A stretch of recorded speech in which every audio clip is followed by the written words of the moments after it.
Welcome to Midwest Paranormal Presents Paranormal Soup. I'm your host, Jason Bland. Tonight on Paranormal Soup, I have author Gavin Lee Davies, all the way from Wales in the UK. We're going to talk about his books. He's written Ghost Sex, The Violation, and A Most Haunted House, are a couple of the books he's written. He's got a lot more under his belt than that, and he's going to be a real interesting guy, I can already tell. So I'll be with you guys in just one moment. And just so you guys know, might not be the best show for younger listeners tonight, if you have any younger ears around. Not that we're going to be gratuitous or anything, but it's going to definitely handle some adult subjects in the paranormal. All right, guys, be with you in just one sec.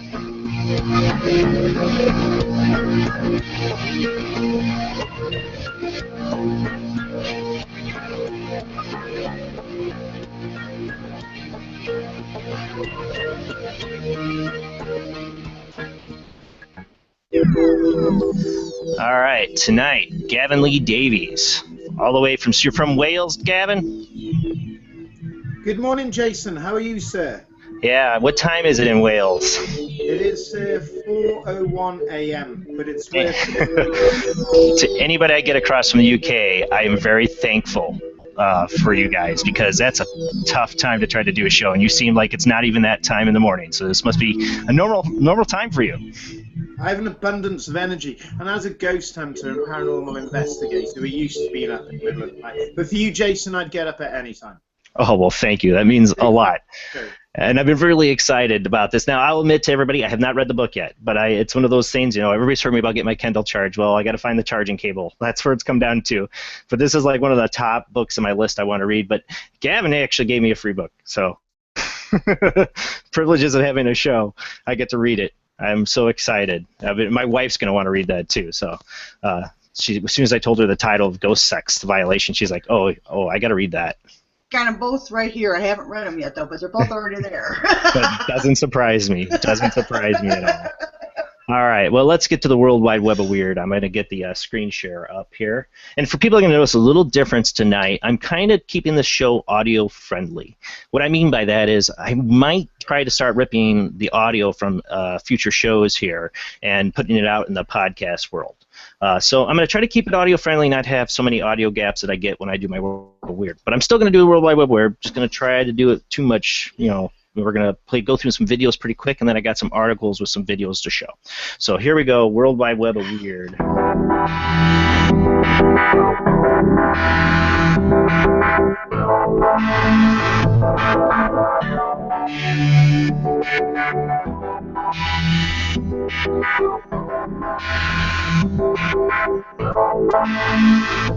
Alright, first up in the World Wide Web of Weird tonight. This one's going to be a bad one. Like I said, this is that kind of show. I guess it's not for the younger audience so much. I saw this pop up on Facebook. I think these murders happened a year ago, these people being caught. It's about Satanists.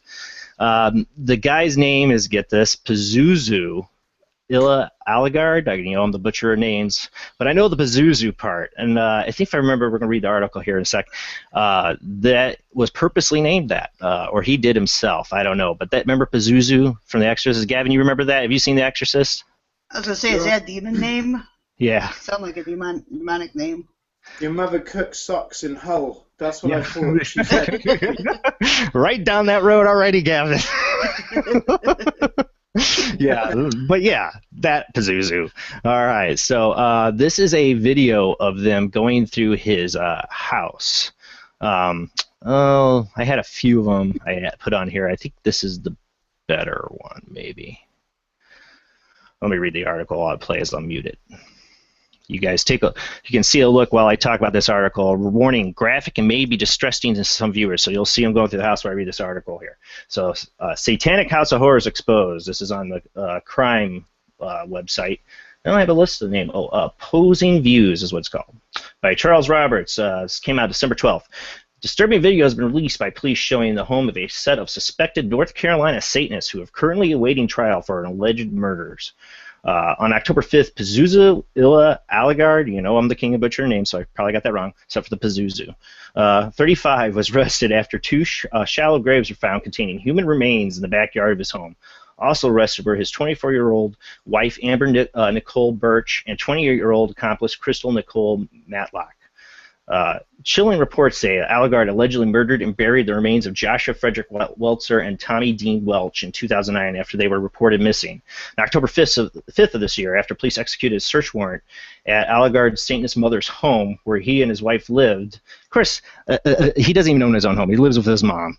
They discovered skeletal remains in two shallow graves in the backyard, and now police believe they belong to Weltzer and Welch. This is a video I'm playing for people that end up, if I do make this podcast and you're hearing the audio only, I will have this up on either one of my playlists, usually under tonight's show if you get to it within the first week. But otherwise, I will have this up on one of my weird. I'm probably going to start a new channel, just World Wide Web of Weird, and start having all the videos I play collected in there. I haven't done that, but I'm going to start doing that so people can always have a place to go to find these videos. You put in disturbing look inside devil worshiper Pazuzu Alagrad's home. You'll find that video that we're watching right now on the show.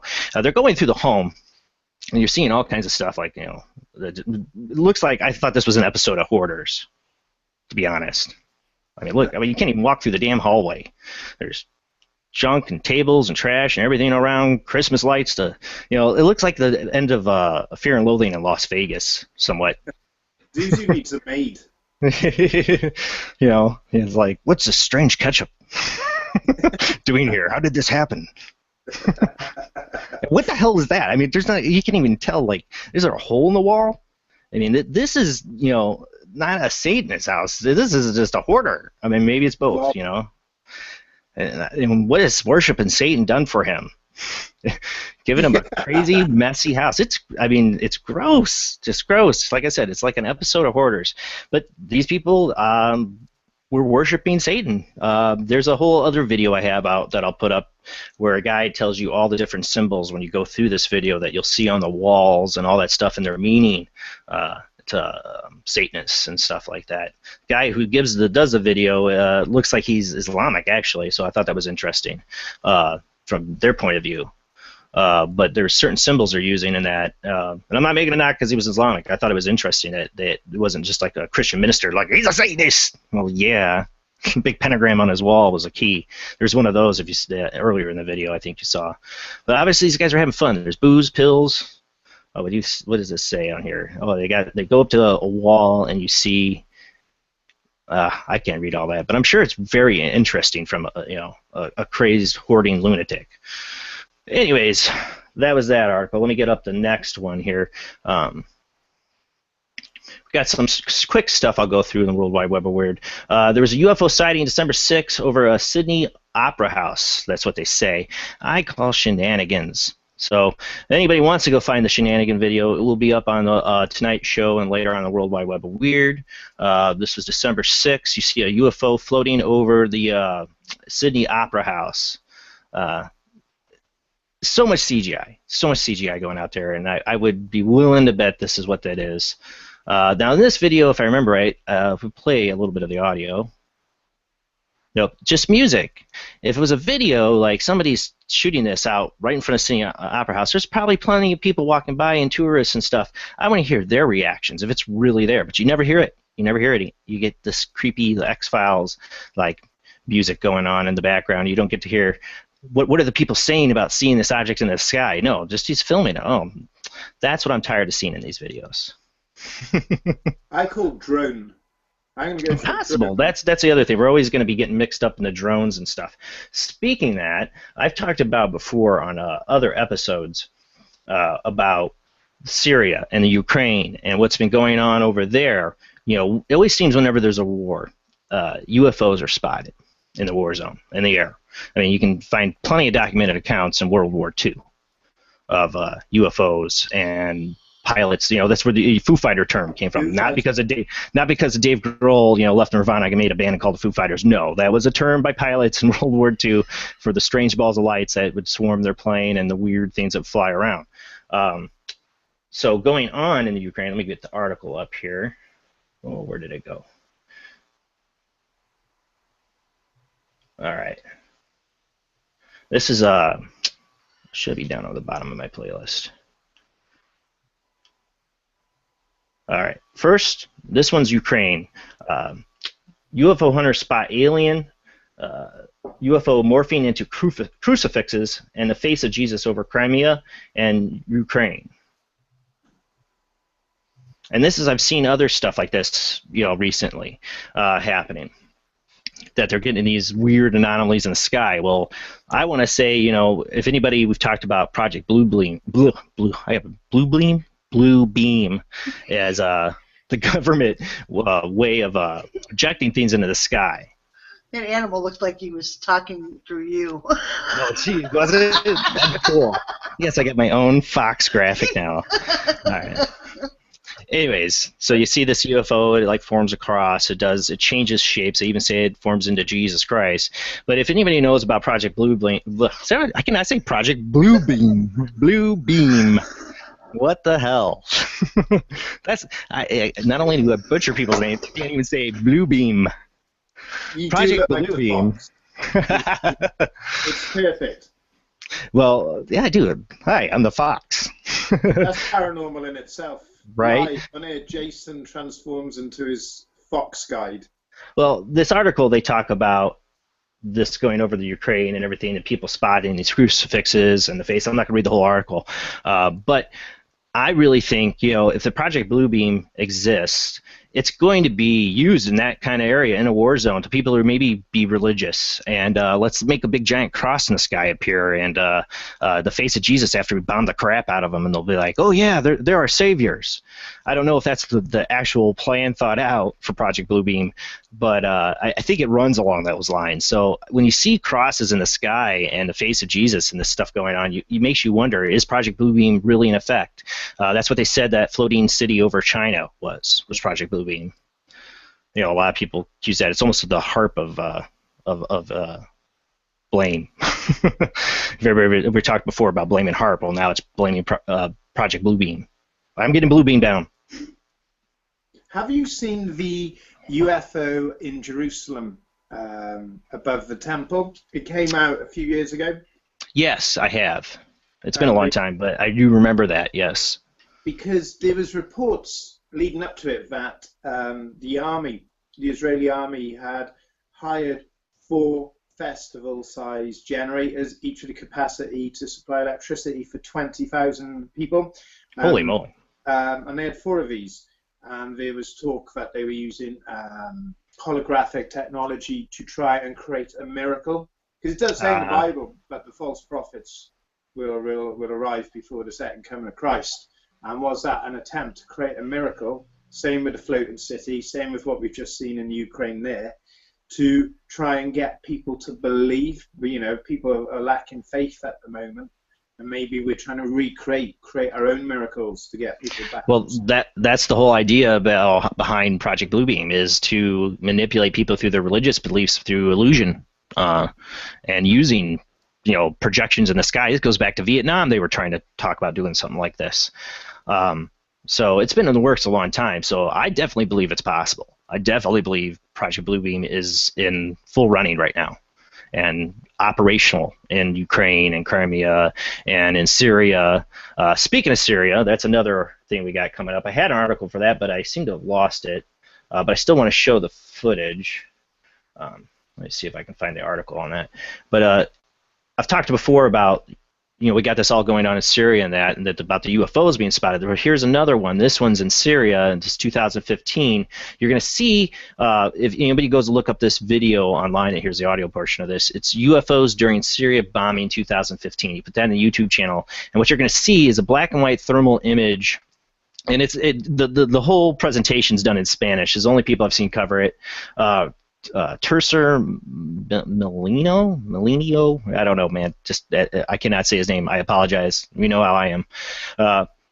Is a Hispanic broadcaster who does UFOs and stuff, and he covered this, and I thought it was very interesting because you're going to see a thermal image of a bomb explosion that just happened, or drone explosion. Sorry, a drone shot. So the drone took the shot, it blowing up from the drone image. The image is coming from the drone. You see these white things fly by, like these little probe-like alien UFOs, whatever, from the after the explosion, the dust cloud. There's two of them. They fly like parallel to each other. Now, could that be birds? I don't know. It seems like they'd be very big. But again, another war zone, another place, UFOs maybe being spotted in the middle of a war zone, or they're new kind of drone. Maybe there's something new we are not telling people about. It's always kind of funny. Everybody's like, drones is new technology. Well, it's probably like 20 years behind whatever they're really using. On the just strictly video front, there's a couple more weird things I want to show. On the crypto front, where did that video go? There's a really kind of stupid but creepy. I don't know what it creeps me out. Oh, yeah, missing videos. Oh, here it goes. Oh, all right. There's something about this one. Aliens on Utah ice. There's something about this that creeps me out. I don't know what it is, the image, whatever. It reminds me of, you ever seen those Facebook posts, people say, look at this horrible disease, and they got these pits in their skin. It's all fake and photoshopped, whatever, but something about it always creeps me out, and I like defriend people as soon as they start posting that. Well, this is what this kind of reminds me of. I'm going to get the video up. It says, teenagers find alien egg in frozen lake. There's an ad playing right now. Two friends in Utah have recorded footage of a mysterious ice circle filled with egg-like objects. It's going to come up here. Let me skip this. All right, so I don't know what it is about this. It just creeps me out. The peculiar phenomenon, which is found by the teenagers in the middle of a frozen lake, consists of circular features filled with strange white crystals that seem to defy explanation. The videos of two youths can be seen inquisitively poking and probing objects while jokingly referring to them as alien eggs due to their gross and slimy inconsistency. The footage has proven quite peculiar since appearing online when internet users offer explanations ranging from frozen puddle of paint to a meteorite impact in the center. I doubt meteorites would leave anything left in it, like that. Some even suggest it could be some sort of viral marketing campaign. I don't know what they're trying to marketing, but I don't know what it is about like pecked holes like that or whatever. It reminds me of that thing on Facebook. It creeps me out. It creeps me out. The whole thing's ugh. Whatever it is, it's gross. It creeps me out. So that's what they're finding in Utah. I don't know if that's paranormal. I don't know what that is. It's ugh. I don't know. It just creeps me out. And anybody else? Yeah, go ahead. Go ahead, Kate. I got one more video. Then you go ahead. Go ahead, Gavin. What are you going to say? Has there been any follow-up to the story? Yeah, this came out. So it just came out. I saw this about maybe less than a week ago. We'll see. There usually isn't. It came out on the well. This article is actually posted on the 20th. I actually saw this post up on somewhere else. I think at the beginning of the week. I'm sure there's some scientific explanation to it. There's something about that creeps me out. Just like ooh. Yeah, I wouldn't touch it. That's the last. I wouldn't touch it. No, they go in right away and touch it. I'm like, seriously. All right, on the cryptoid front, I don't have an article to tie to this one, but I'm going to talk a little bit about it. Is a mysterious wolf creature caught on video looks so crazy. I just want to know what idiot put on a suit and decided to walk backwards on his hand like this. Oh, watch this. He's like, I swear that's what it's got to be, because this cannot be real. The only thing it reminds me of is the pet from Battlestar Galactica, not the revamp, the original show. You ever seen that? Yeah. That's what it reminds me of. Muffy. It totally reminds me. It's not a werewolf. It's Muffy from Battlestar Galactica, people. That's exactly what it is. Just someone on their hands. I don't know. It's weird how they do it. It kind of creeps me out. I don't know. Muffy gun. Bad Muffy. Muffy's got rabies. But don't worry, he can't get to you very fast if he walks like that. Muffy's been to Sue's house. Oh, but this Hispanic woman that's talking about this, that sees this, is going all kinds of crazy. She's like, I saw it. It was there. I'm like, oh, yeah, I don't know. Someone was there, all right, but I don't know if it was paranormal. This is extraterrestrial found in Kurdish lab. There's this Kurdish lab they found. They say they found all these experiments and stuff. I don't know. Looks like a monkey fetus. Yes. I think somebody just had a collection of weird stuff from freak shows. Honestly. Yeah. And they left it there because they're like, man, what am I going to do with this crap? They just left it. They found all this evidence of tapes and research and all this stuff, of course. And there's the alien. Poor little guy. He's like, oh. Oh. Like, whatever research was going on there, they were using CDs, so they weren't very advanced. All right, that's it for the World Wide Web of Weird. I'm trying to make I love the World Wide Web of Weird, but I'm trying to make it short. Sometimes almost takes a half hour. I got 20 minutes in on it, so that's the World Wide Web of Weird. All right, let me get back out of the screen share here. All right. So, Gavin, glad to have you on. Thank you so much, Jason. So, tell us a little bit about yourself. Right, Jason, before I begin, I would just like to say thank you to yourself and Judy for allowing me on the show.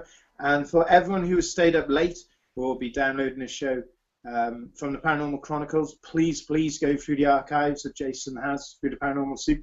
There is so much stuff that you can learn from listening to these shows. They're absolutely superb. I love your worldwide world of weird. Is that Nobody can see it but me. It took me a while. World Wide Web of Weird. There's a lot of W's.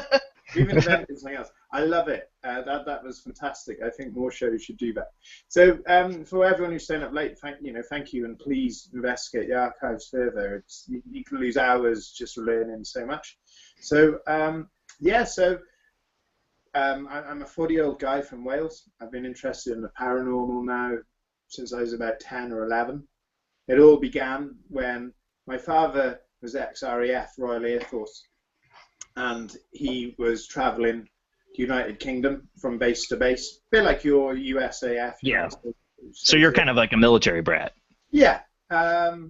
It'll surprise a lot of people to know that when they see how I am. And when I was 4, we lived in an old mill, my parents and their friends, and I had an imaginary friend, and he was very vivid from all accounts. Really? Yeah, he was really vivid. I can't remember him. I was going to say, can you remember him? Like, can you remember him visually, seeing him? I can't remember him. I've honestly been tempted as an experiment to document a regression to see if I can conjure up more information on what this guy was. And he was very gregarious, he was very friendly. He wasn't Drop Dead Fred, was he? He wasn't Drop Dead Fred, no. Because then I'd be worried about your sanity on my show, but go ahead, sorry. That would have been terrifying. Mm-hmm. I was living with this imaginary friend, and my parents just thought it was an imaginary friend, and I was very descriptive about him. He was a tall chap, he had a top hat, he had a waistcoat, he smoked a pipe, and it was just this gentleman, and I can't ever remember being scared or threatened by the chap. Did he have a name? No, can't remember a name.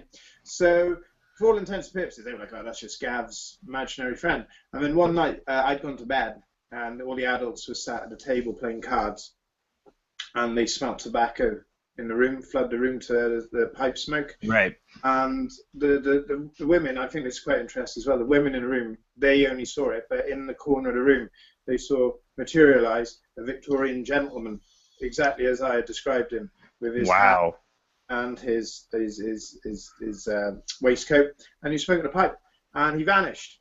But the women definitely saw it, and they did some research, and the house was reputedly haunted by that of an old Victorian gambler who had lost the mill in a bet, and he'd never left.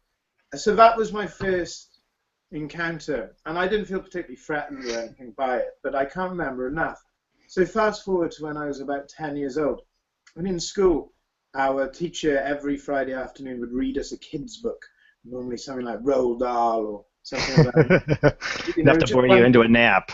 Yeah, something. So you'd go step out and smoke a cigarette with all the other teachers. Yeah, she'd go to photocopier and come back smelling of fags and beer. And she'd read us Roald Dahl, and it was wonderful. But one week, for some insane, berserk reason, she read us a book called The Uninvited. Now, The Uninvited is a book based on a true account of a family in Pembrokeshire that were harassed and tormented by aliens. I was going to say, I'm familiar with that title. I've never read it, but I've heard of it. It's terrifying. It's really, really terrifying account of a family in a small coastal rural town of Broadhaven in Pembrokeshire, and they were called the Coombs family, and they were just at the epicenter of a lot of alien activity. It was bizarre beyond belief. There was lots of military work going on at the time. It was the height of the Cold War. It was the end of the 70s. They were laying submarine tracking devices. There was a US Air Force base there. There was an RAF base there. There was all this stuff going on. And my father was actually stationed at the RAF base at the time this has all happened. And obviously it was secrecy, you know, but he said whatever it was nothing to do with them. And there was a giant spaceman seen in a window. There was cattle moved miles and miles in seconds. There was a disembodied hand that would touch people. And this hysteria grew. And the local newspaper did such a good job of archiving every report. And at the time, Pembrokeshire became the UFO hotspot of the world. So this book documents all of that. But at the same time, we were only 10 years old. And it was terrifying. And I went home. Absolutely. Oh yeah, if you see it in any of the movies, you know, you're 40, I'm 36, so we're only like 4 years apart. You know, I know that childhood age, you know, what movies you had seen, stuff to scare the crap out of you. Exactly. We're very susceptible at that age, you know. Oh yeah. You know, we've gone from the BFG, which is quite terrifying in its own way, to suddenly, you know, this giant coming in to see a young girl in her bed. And then so suddenly you've got the uninvited, with these very real and insidious creatures, and it doesn't seem to be any reason why they're doing it. They're just doing it, and that's what that was. I think that was the thing that scared me the most: is why are they doing this? You know, they have very little regard for who we are as people. So I went home absolutely terrified. I couldn't sleep. My dad was working a night shift at the time. My gran had told him I'd been upset. He came into my room. And he said, "What's up, boy?" And I was like, you know, aliens. They're not E.T. Lovely E.T. Parent problems there. Yeah, my kid's afraid of alien. You know, suddenly went to, they're not as nice. You know, they're not Chewbacca or Yoda. Right. You know, and he said to me, you know, "Have you ever seen a ghost?" And I said, "Well, apparently I'd seen this imaginary friend gambler." And he said, "Did it hurt you?" And I said, "No, it didn't hurt me at all." And then he said, "Have you ever seen a UFO?" And a few years ago, before that, my father and I had seen a huge light go through a cloud and then lift into the cloud. And it wow. It like actually kind of like the cloud kind of separated, and there was like probably aircraft, but it was really intense. And we're on a cold, dark country lane in the middle of nowhere. Perfect place to be. So we ran. I remember he just grabbed my hand and we ran. And he said, "Were we here?" And I said, "Well, we ran." He said, "Yeah, but we weren't hurt, were we?" I said, "No." And he said, "Look, don't be afraid of this paranormal world." He said, "It's there to be explored." He said, "It's the living that will do you the harm. They will let you down." That's the God-honest truth.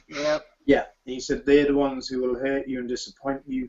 He said, "If there is life after death, if there are alien life, if there is other dimensions, if there is more to this world than what we perceive," and he said it's a wondrous, incredible world. And from that moment, then, it was like this light bulb just went off, and I said, "That's what I want to do." I'm too dumb to be a scientist, but I'm young.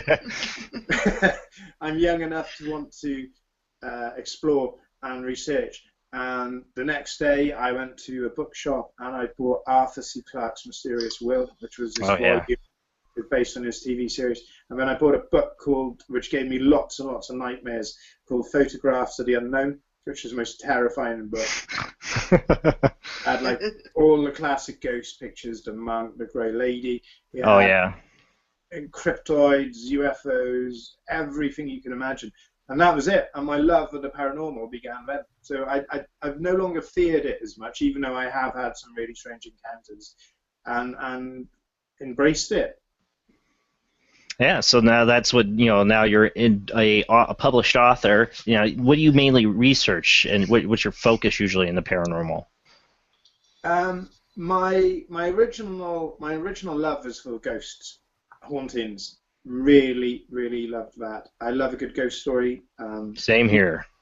I get so many people contact me at the Paranormal Chronicles, and they've got ghost story, and I tell you, I'm thrilled. I really love reading the stories, listening to them. People contacting me, I love it. So if anyone's out there wants to contact me at the paranormalchronicles.com, you've got a story, experience, or a question, please do. Because I genuinely enjoy it. I'm still like a fanboy. That's paranormalchronicles.com, right? The Paranormal Chronicles. The Paranormal Chronicles. Paranormalchronicles.com. And please feel free to get in touch with me. I work with a really lovely young lady called Karen Williams, and between the pair of us, we will get back to you, even if you're really skeptical and you've got an argument dismissing everything. I love that as well. If you've got a really strong counter-argument, please present it to me. I won't be offended. I enjoy it. But don't just message me and say, oh, what you do is crap or rubbish, because I won't give you time of day. Give me a solid argument to why you believe that, and I'll banter with you all day. Do you get many emails like that? Oh, yeah, I've had death threats. When you've written Oh, my God. No Sex a Violation, you know. Well, there you go. Yeah, that title, it's got such quantity, just not many words, but man, it says a lot right there. I do regret calling it that, but it is what it is. You know, it was hard after Most Haunted House. But Hauntings and Ghosts was my original love. But as I'm getting older, I'm really into the whole alien phenomenon and what it could be. You know, there's all these fascinating theories that it's time travel, that it's us from the future. I'm a big fan of that one. It makes sense. It makes sense. Mm-hmm. 500 years ago, we thought the world was flat. Do you know what I mean? And in 500 years' time, you know, if you think that we've only been flying for over, 110 years, you know, what can we do in the next 100 years, 500 years, or 10,000 years? We're we've got this great ingenuity to create and to problem solve as humans. And if we can keep our planet, going long enough, and we can fix a lot of our problems and start to live in harmony, there's no stopping what our potential. And we're learning new stuff all the time. So I like the idea of aliens in the Bible. I love that. The whole ancient alien saying, "Oh yeah." I was raised when I was a kid. When the books my mom let me read, she had in her collection was Chariots of the Gods. I think I read that, and I know it was in grade school.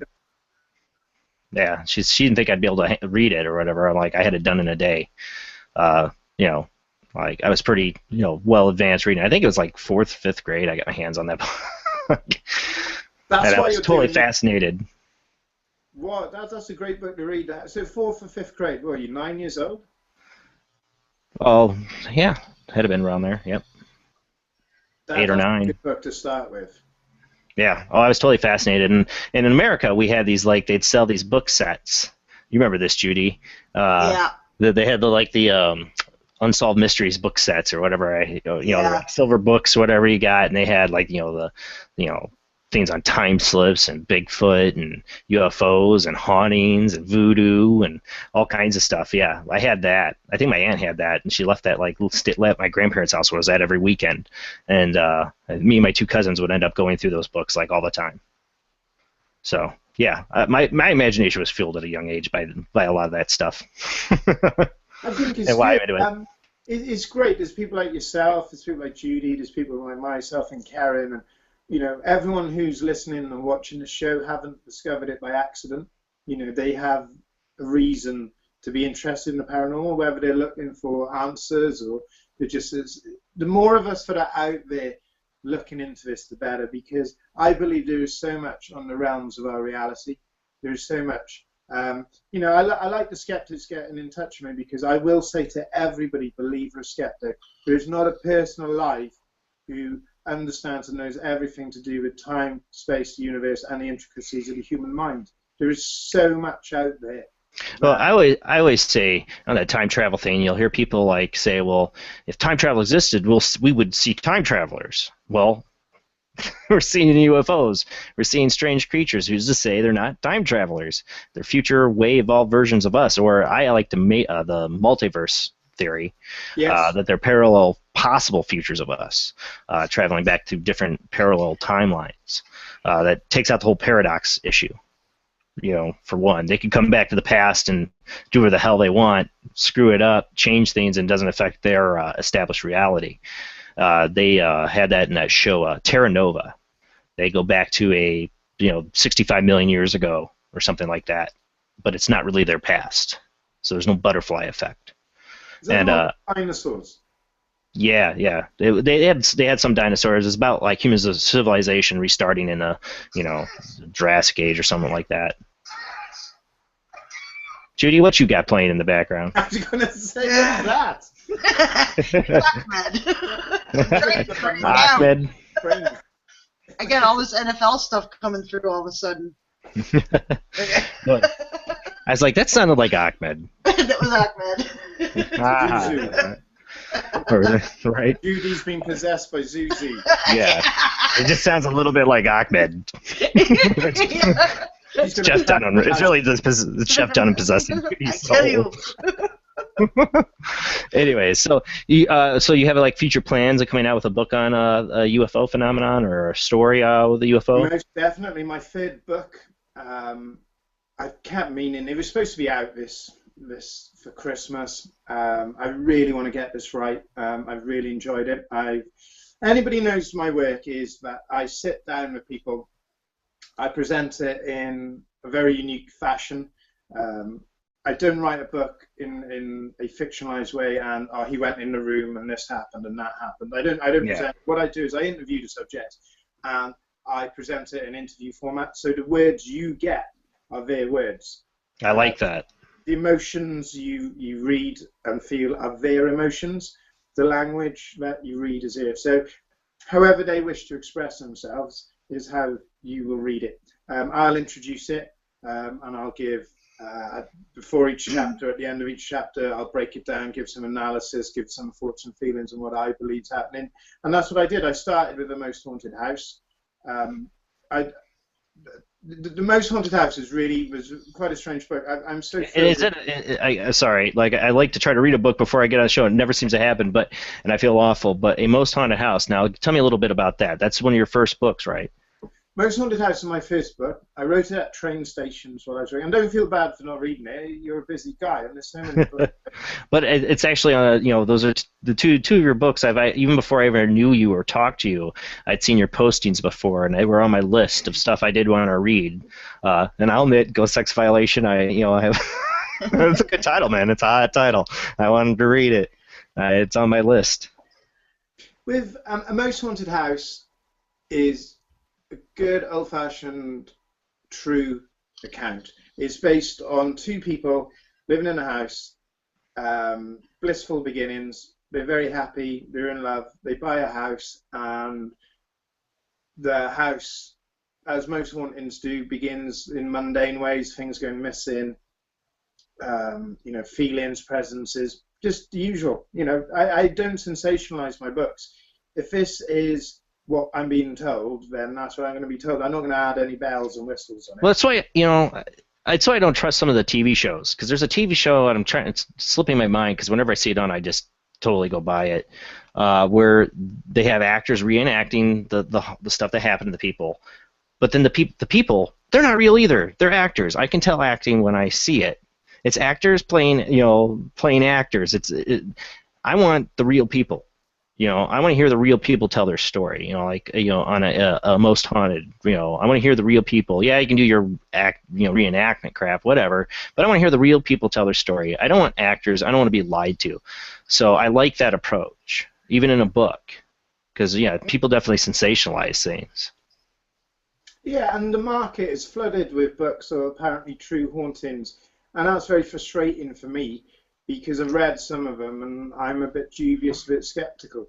There doesn't seem to be an emotional resonance with the people that experience the haunting. It's not just about, and I saw this and I saw that. It's about how you feel and how it traumatized you. Exactly. It's like a crime. There's always that fear after. There's always that lingering doubt about your security, safety, your mental state of mind. And with A Most Haunted House, it was two people, they went to live in a house, these things started happening, it's from their point of view, and it's not just about the haunting, it's about the disintegration of their relationship and how they become ghosts to each other as well. So you've got this terrifying haunting, you've got dependency issues, there's an affair, it's not a spoiler, but the relationship goes horribly wrong, and there's this haunting just being fueled off this. And what I like about Most Haunted House is because it was so well received. I didn't expect anybody to read it, and that's not being humble. I just thought it was just something people kept asking me to tell the story. And I was like, I'll just write it down. I thought, yeah, I could put it on Kindle for free. I couldn't. I charged like 99 cents at the time. And before I knew it, 35,000 copies had been read. It critically, it was so well received. And the whole Paranormal Chronicles phenomenon grew from that. And now I get over 300,000 hits a year to the website.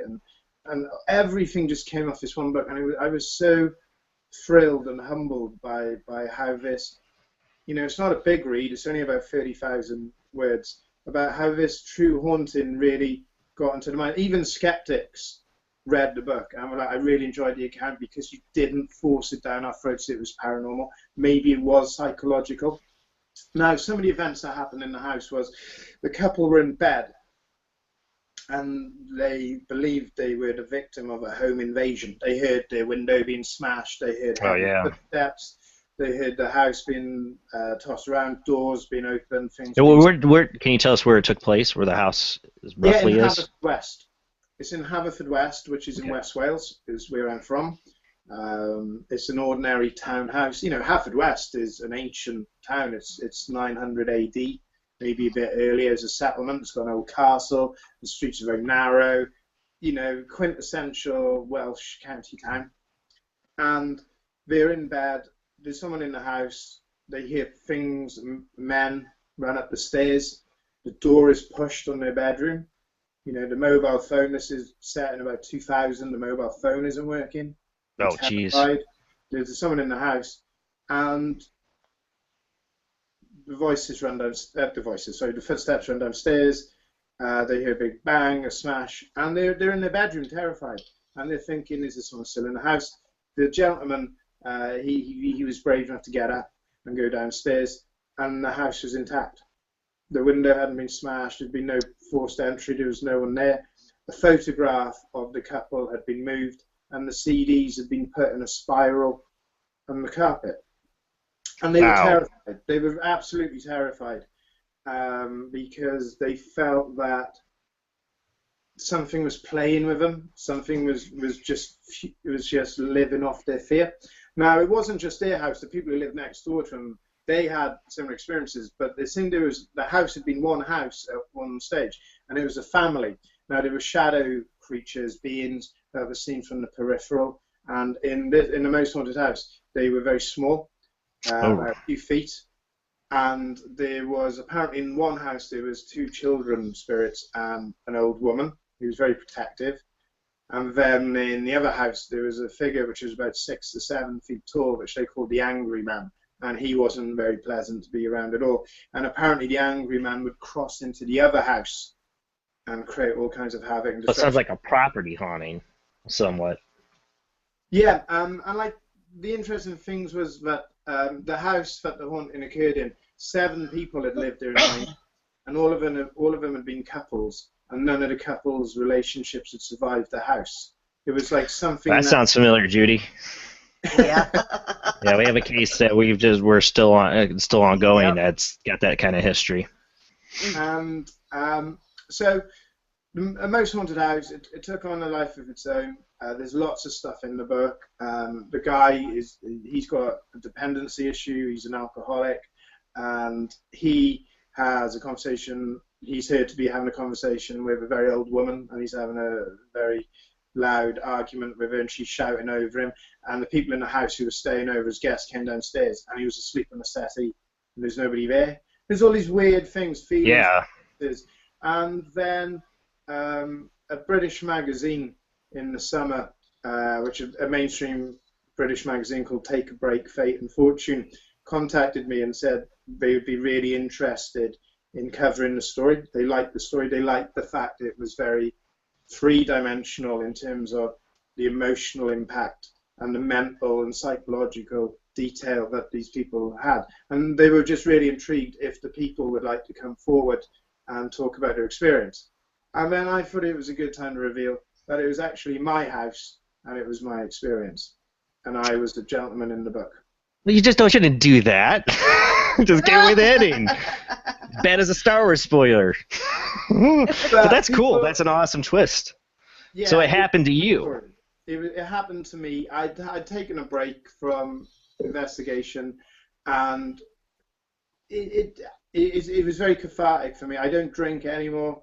I dedicate my life to being focused, positive, to being, you know, the best I can be every day. And the book was my testimony of a haunting that I experienced with a young lady who I no longer speak to, and we are the ghosts. I take full accountability for the dependency and, you know, the breakup of the relationship. But it was really strange, confounding time in that house because I can't explain what happened. I've looked, obviously, you know, obviously I've written a book about it. I've answered a million questions on it, but it was such a terrifying ordeal. And it happened, we went from being together for 3 years to 3 or 4 months after living in the house. It was over. You know, she'd found someone else. I lost the house. Just bad mojo going around in that house. Sounds like. So people were like, why has there never been an investigation in the house? It's not my house. And to be honest, I'm not entirely sure I'd want to go back in there. I dream about it a lot. I dream about the house. You know, I find that people that really experienced these kind of hauntings don't want to go back. I've dealt with that before. People are like, you can go in there. I'm not. I'm done. You know, to me, not saying if, you know, some people experience it and they're like jump into the fire, and that's probably how I am. Because I know that's how I am, but I've definitely encountered a lot of people that, you know, that they deal with it. That you'd go into somebody else's haunted house, but the experience that you dealt with personally that traumatized you, I think these things do, and you know, you wouldn't go back to that house. No, I wouldn't go back. I'd like to buy the house and just set up loads of webcams and equipment. Oh man, we think alike. and then people can read the book, and then they can log in. I wouldn't even charge for log in, and you can just investigate the house from home. There's a lot of people out there who claim to be sensitive to the paranormal, you know, mediums, and you know they can see if they can pick up on stuff. And then you got some in the audience right now. I know that for sure. Yeah. Yeah. And then hi Jen. Then people can make up their own minds on the house, but the thing is, people still don't live there. It's a rented house now, and people every couple of months you see the sign go up outside the house for rent. And I always think, you know, I can't reveal the exact location because it's not my house. No, I don't want you to do that. But you know, you say you still dream about that house. Yeah, dark dreams. The dark dreams are the dreams of the experiences. Yeah, the dark dreams. Like, it's really weird because I'm a paranormal investigator and I spend most of my time in the most peculiar and strange places imaginable, as do you. You know, whether it's an old abandoned building or an old cemetery, you know, whatever it is, I spend a lot of time and I don't get phased. Me and Karen from the Paranormal Chronicles, we were really blessed a few weeks ago. We had a whole castle to ourselves. It was incredible. We had a whole castle overnight. You guys overseas, you get castles, man. You get castles. If anybody wants to go to theparanormalchronicles.com, type in the Stinking Men.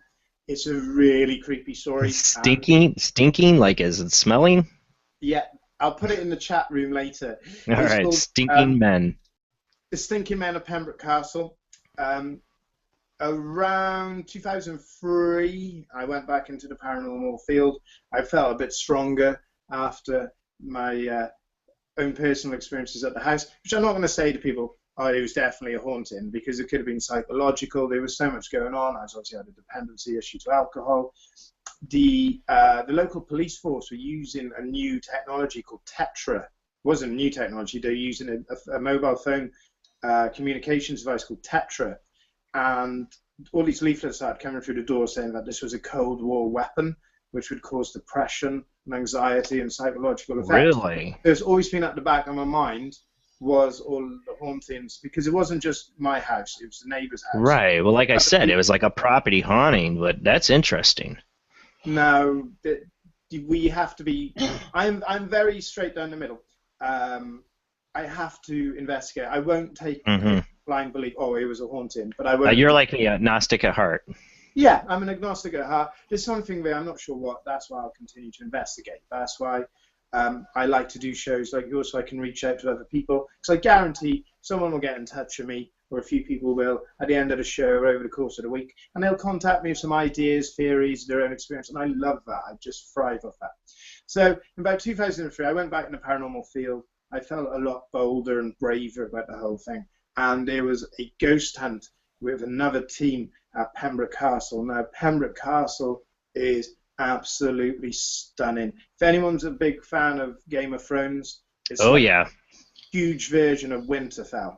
Oh, man. It's absolutely, and it's built on top of a prehistoric cave where early settlers had settled in the area as well. Oh, wow. It's just huge. And there's so much history there from the Civil War up to the Second World War. There's so much going on. So we went with this group, and they were terrible, this group. There's a lot of them, but go ahead. I caught one guy throwing a chair. I just found he just threw a chair and he just hurled it into the dark. And I watched him. I said, Why? Was he like, oh my god, a chair just flew through the room? Was he trying to do that? He just jeez. he didn't think I was watching. He just picked it. Oh my god. And I was like, what are you doing? He said, oh, this chair just flew past me. I said, I watched you pick it up. I said, I watched you throw it. And he said, oh, no, I must have been, I can't remember that. He said, I must have been possessed. They've erased my memory. I was possessed. I said, look, I get what you do, and you're trying to get, they were charging £40, which is like... Holy. Which is fine if you want to get into a car. Yeah, I know the difference. I get this free now. I think that's almost, £40, what is that in American dollars? It's like 75? Yeah, $75. And they were throwing stones, and they were doing all this crazy stuff. But there was one woman, and she was a medium, and they just put no effort into it. But there's a huge stone keep. It just rises, this big stone grey building rising into the sky. And it was like the last line of defence if the castle was taken. They'd barricade up the keep. On top of it, they'd put out wooden poles and make a fighting platform, and they could drop stuff off. So like the invaders would have a siege within a siege. So right. So we're in this keep. It's pitch black. I'm with another great investigator who helps me when he can, called Gwyn Thomas, and a girl from a ghost hunting group from London called Emma. And we were like guests with this group. And we're in this keep, and we're all linking hands. We're all stood in this pitch black keep, and the woman's doing her thing. I'm just looking around, and what I try and do is when I'm at a location, I try to put my mind into it. I try and get a sense of what sort of people would have lived there, fashions, smells. Anything. You're like me. You're like a time traveler. Yeah, I want to be there. Yeah, I'm the same way when I get on a historical place. You have to, give your sense, just an idea of what it would have been like. So we're stood in the dark in the seance. And there's a really bad smell, like really bad. I'm like, whoa. Who farted? Somebody's farted. somebody's dropped their guts. And I'm like, oh. And the smell just got worse. And I thought someone's followed through. I thought someone's actually sharted. This is really, it was suffocating. I thought, oh, good grief. Is it childish me for you to go, can you say that again? Shotted. As Americans, we are just so like enthralled in British accents. I swear. That's why that's why I'm a Doctor Who fan. I swear. It just sounds so much cooler. I say it sounds stupid and crummy. You say it sounds like Shakespeare. Yes. Coming out about poop. But anyways, go on. And the smell was awful. In the dark, like you get your night vision starts to kick in, and in the dark, in the circle, I just saw like really black shape. It was darker than the dark. Like from what I can see in the night vision, this is a solid mass in the middle, and I wasn't aware anyone had got in the middle. But that was my first notion of that maybe these people. Obviously, they hadn't filled me with confidence in their ability to conduct a proper investigation. I thought maybe one of them had snuck in, maybe they were trying to scare us or do something. But this shape unfolded, and there was in the circle a shape of a man of about 5 foot, and it came in front of the guy on my right, Gwyn Thomas, And Gwyn is unflappable. He does not Right. he's the most rational man alive, sometimes annoyingly so. I'm rational. He's really, really rational. He will pull everything apart a million times before he'll accept it's anything to do with the paranormal. And his hand gripped mine, and he squeezed so tight. He's a strong guy. And he was just shaking. And this thing was just a few feet, like a few centimeters in front of his face. And when it pulled back and it moved and it came in front of me, and the feeling of dread was absolutely awful. It was like staring into the abyss. And he's still smelling that awful reeking smell. Absolutely horrendous. It was, as I said, staring into the abyss. There's no tomorrow. You'll never see the sun again. There is all hope. God, I know that feeling. It was a terrible, terrible, terrible feeling. And I between the smell and the feeling, I felt utterly, utterly miserable. And it moved, and it went to the girl on my left, and then she gripped my hand. And somebody said, there's someone in the circle. And the medium was like, oh yeah, there's a guy here called Andrew. And I'm thinking, this ain't no Andrew. It's like, well, Andrew smells awful, and he doesn't look like he's having a very good day.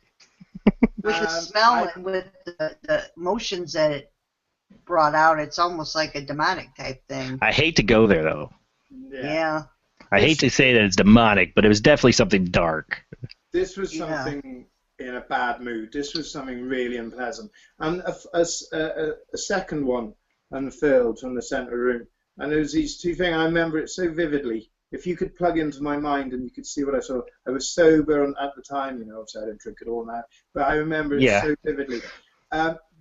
So there was two things in the circle, and somebody on the other side of the circle said there's something in here with us. Now, the girl next to me, she just let go of my hand. She just ran out, and she was crying. And me and Gwyn ran with her, and we were like, "You're right." Right. And we all had the same experience. The medium was shouting, "Don't break the circle! Don't break the circle!" Now there was about 8 or 9 of us, 7, 8, 9 of us in the circle, including. Odds are somebody's going to break the circle. Somebody's going to break it. Well, 4 of the people went home. They went home, and they were really, really upset. They were like, you know, what's going on here? What are you doing to us? I want to know how the guy was. Was the guy there that tried to fake throw in the chair? Was he in that circle? He wasn't in the circle. He was in a different part. But that was my first idea. Was, you know, my inclination was, they're having us here. They're trying to make. I don't want an investigation to have things happen for the sake of it. You don't want shenanigans. You don't. That's what I call it. You don't want shenanigans. If nothing happens, any good investigator out there has been there all night and nothing has happened. People think because of the X-Files and TV shows that we're running around and we're seeing this and we're fighting demons from hell and we're staking. That'd be supernatural, not X-Files, but. Yeah. But no, sometimes there's just hours and hours of trying to stay awake while nothing happens in the cold. More often than not. But that's what we do. That's why we do it. And I thought that maybe they were fixing it, but they couldn't. The dread, the feeling, and everything. So I wrote an article then called "The Stinking Man of Pembroke Castle." It's got some great photos, and it's got the whole story in detail. And check it out. And if anyone out there, please, if you've had a similar experience, I'd really, really like you to get in touch with me. It's one of those things that not often comes up. So if anyone's got any theories, similar experience, get in touch with me. I'm really interested in what's going on. I want to do some more follow-up on the Stinking Man. I've been back to the castle. Nothing happened. Karen was really worried. She thinks that possibly these things went home with the people. Right. Well, that's possible. You know, especially. Did somebody break the circle? Yeah, me. Me and Emma did. She let go of my hand and she ran off and I went with it and then Gwyn came with me. Well, you weren't the first one then. The circle was broken, not before you. She did. She broke the circle. But I think it might it's all FUBAR. It's rare that it's going to happen. It's going to be highly unlikely. But if somebody out there was there that night, I'd be really intrigued. Oh yeah, that'd be really cool to get that kind of correlation.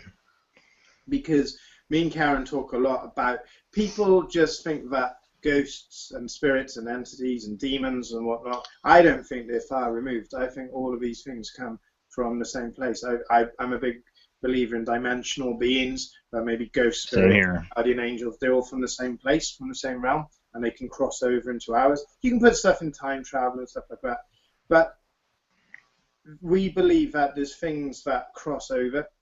I've got no evidence for this. It's just a theory, guys. So if anyone doesn't like it, it's all theory, man. It's all speculation. Theory, you know, I'd love to have all the answers, but I don't. But there's things that come across, and they look for vulnerable people, and they latch onto them, and they thrive off that. Think of all the people that have dependency issues, that are depressed, anxious, have mental health issues. Well, I've always said that I've always, like, you know, I have my little slight sensitivity. I've always felt that around bars, especially dives. And there's like, it's not just because of the setting or where it's at or the people. There's something dark there. And I can think of a few places, a number of places. They're all dive bars, you know what I'm saying? Like, there's this bad mojo. And I've always felt like if there were spirits, I always liked the whole Tibetan theory of the hungry ghosts. And that they hang around people for the same things that they had in life that these people are doing, like drinking and smoking and eating and gluttony and all these things that they're tying into people, you know, that they're getting high off of people. And I always felt if there was any place that like attracted that, it's going to be some bad, awful dive bar. Like Bobby Mackey's, you know, that's a club, you know, a lot of weird, crazy, bad, dark stuff happened in its history, but I think it's just more and worse when you have, you know, bands and that kind of scene going on, that and drinking and all that stuff that, you know, I call it the hungry ghosts. They like to hang around those places and attach to people. I love that. At the moment, I've got a few investigations on the go amongst writing, and one of them is a gentleman, young gentleman who's living in a brand new house. And the videos he's sending me, I've actually stayed at the house. I said to him, I'll come over. We had dinner. I got to know the chap. It's really important that as an investigator, we get to know the subjects. I think too many people think that paranormal investigation is just going out at night with a night vision camera and shouting, show yourself. There's so much more to that. We have show yourself to me, ghost. Show yourself. Dance, monkey, dance. That's what it's like, you know. You know, get to know your subjects. You know, talk to them, interview them, find out their beliefs on it. You know, how were they brought up? Were they from a religious background? You know, try and find out, have they had issues with drink, drugs in the past? Not saying that it doesn't disqualify a person. I would say that it doesn't disqualify a person because, like we said, hungry ghosts. These things I think can feed off of these kind of problems within people. It doesn't disqualify a person, but it is something you have to be aware of. You know, you have to be aware if somebody's on psychotic drugs or they do have an alcohol problem. I mean, I've dealt with it on investigations where I've had to interview somebody who's drunk during the interview. They're obviously an alcoholic. They can't even quit it long enough to try to show that they're going to be able to do that interview. You know, I've had that more than once. On your show? Not on my show. No. I mean, interview as an investigation. Oh yeah, sorry, yeah. No, definitely had some people drinking on my show. I did last week. Maybe we should do it. Just have some drunk people. Oh, you know, speaking of, in my chat room, I got Cat Angel who does a YouTube show, and you can find her. Just look at Cat Angel. We've talked about doing a karaoke night. Everybody gets drinking. I can pull up the karaoke videos and the music. I'm up for that. You up for it? I do a great Tom Jones impression, so it's not unusual. We'll call you out on that. It's not unusual. Where were we? Yeah, so... this is Paranormal Soup. We get off topic quite often, but you go ahead. I love it. I wish this was like a 24-hour streaming service. Oh, yeah. I love it. Can I just say hello to everyone in the chat room as well? Sorry, I'm not very good at typing and chatting. Me neither. Hello, everyone. You're all very nice people. So this gentleman's house is brand new build. He's had issues in the past. I've spent the night there, and it is incredibly active. It is fascinating. What were some of the things you experienced that you had going on? And is this going to be like a future book you're thinking of, or? I don't know about a book. What I'll probably do is if I get his permission. He's very open. He really enjoys all of this. He didn't enjoy it until now because he's started to see how I've been investigating. Because the first thing you do is you want to you want to eliminate what it possibly could be. Of course. You want to find out what it is, and he was really excited by that. I was there, sat downstairs on my own. I didn't set anything up, just sat there in the dark. I just wanted to get a feel for the house. I got a feel for the subject. I told him to just carry on with his nightly routine of going to bed, doing what he does. And he said about 3:15 every morning, he'd be woken up. He felt that he showed me a video of his bedroom door opening. What appeared to be an orb coming out. I'm on the fence with orbs. I'm big time on the fence on orbs. But yeah, Karen's got some amazing. Was it a photo of an orb or a video of one flying? Video. The door opened and this light just came in and circled the room. It was really good. And so I first thing is there shenanigans or is there something more to this? And then I was sat there and 3:15, you heard someone walking on the landing. So I thought possibly he was sleepwalking or maybe something like that. Right. So I got up, quietly went upstairs. I could hear him snoring in his bedroom. And then as I was on the landing, I heard the footsteps go down the stairs behind me. Oh, jeez. And into the kitchen. Now, obviously... Yeah, the ghost went to go get a snack. Yeah, there's like, good grief, what's this? And so it warrants a full-time investigation. Now, 3 in the morning, the heating's been off, the house is settling, the wood is settling. Right. It could be the compression of the wooden floors just right. Expanding, contracting. Exactly where my mind would go with that. I'm not saying that is. I don't want people to think he's overly rational, but I'm not going to say, oh yeah, it was definitely a ghost, because I don't know. He showed me a picture. He's got a young daughter. He'd made a crib, like a cot thing, and he's just filming it moving back and forth. Now, obviously, he could have done that on his own, but he has really bizarre dreams, and that's another thing that's really important for us as investigators to do with our subjects is find out, what are you dreaming?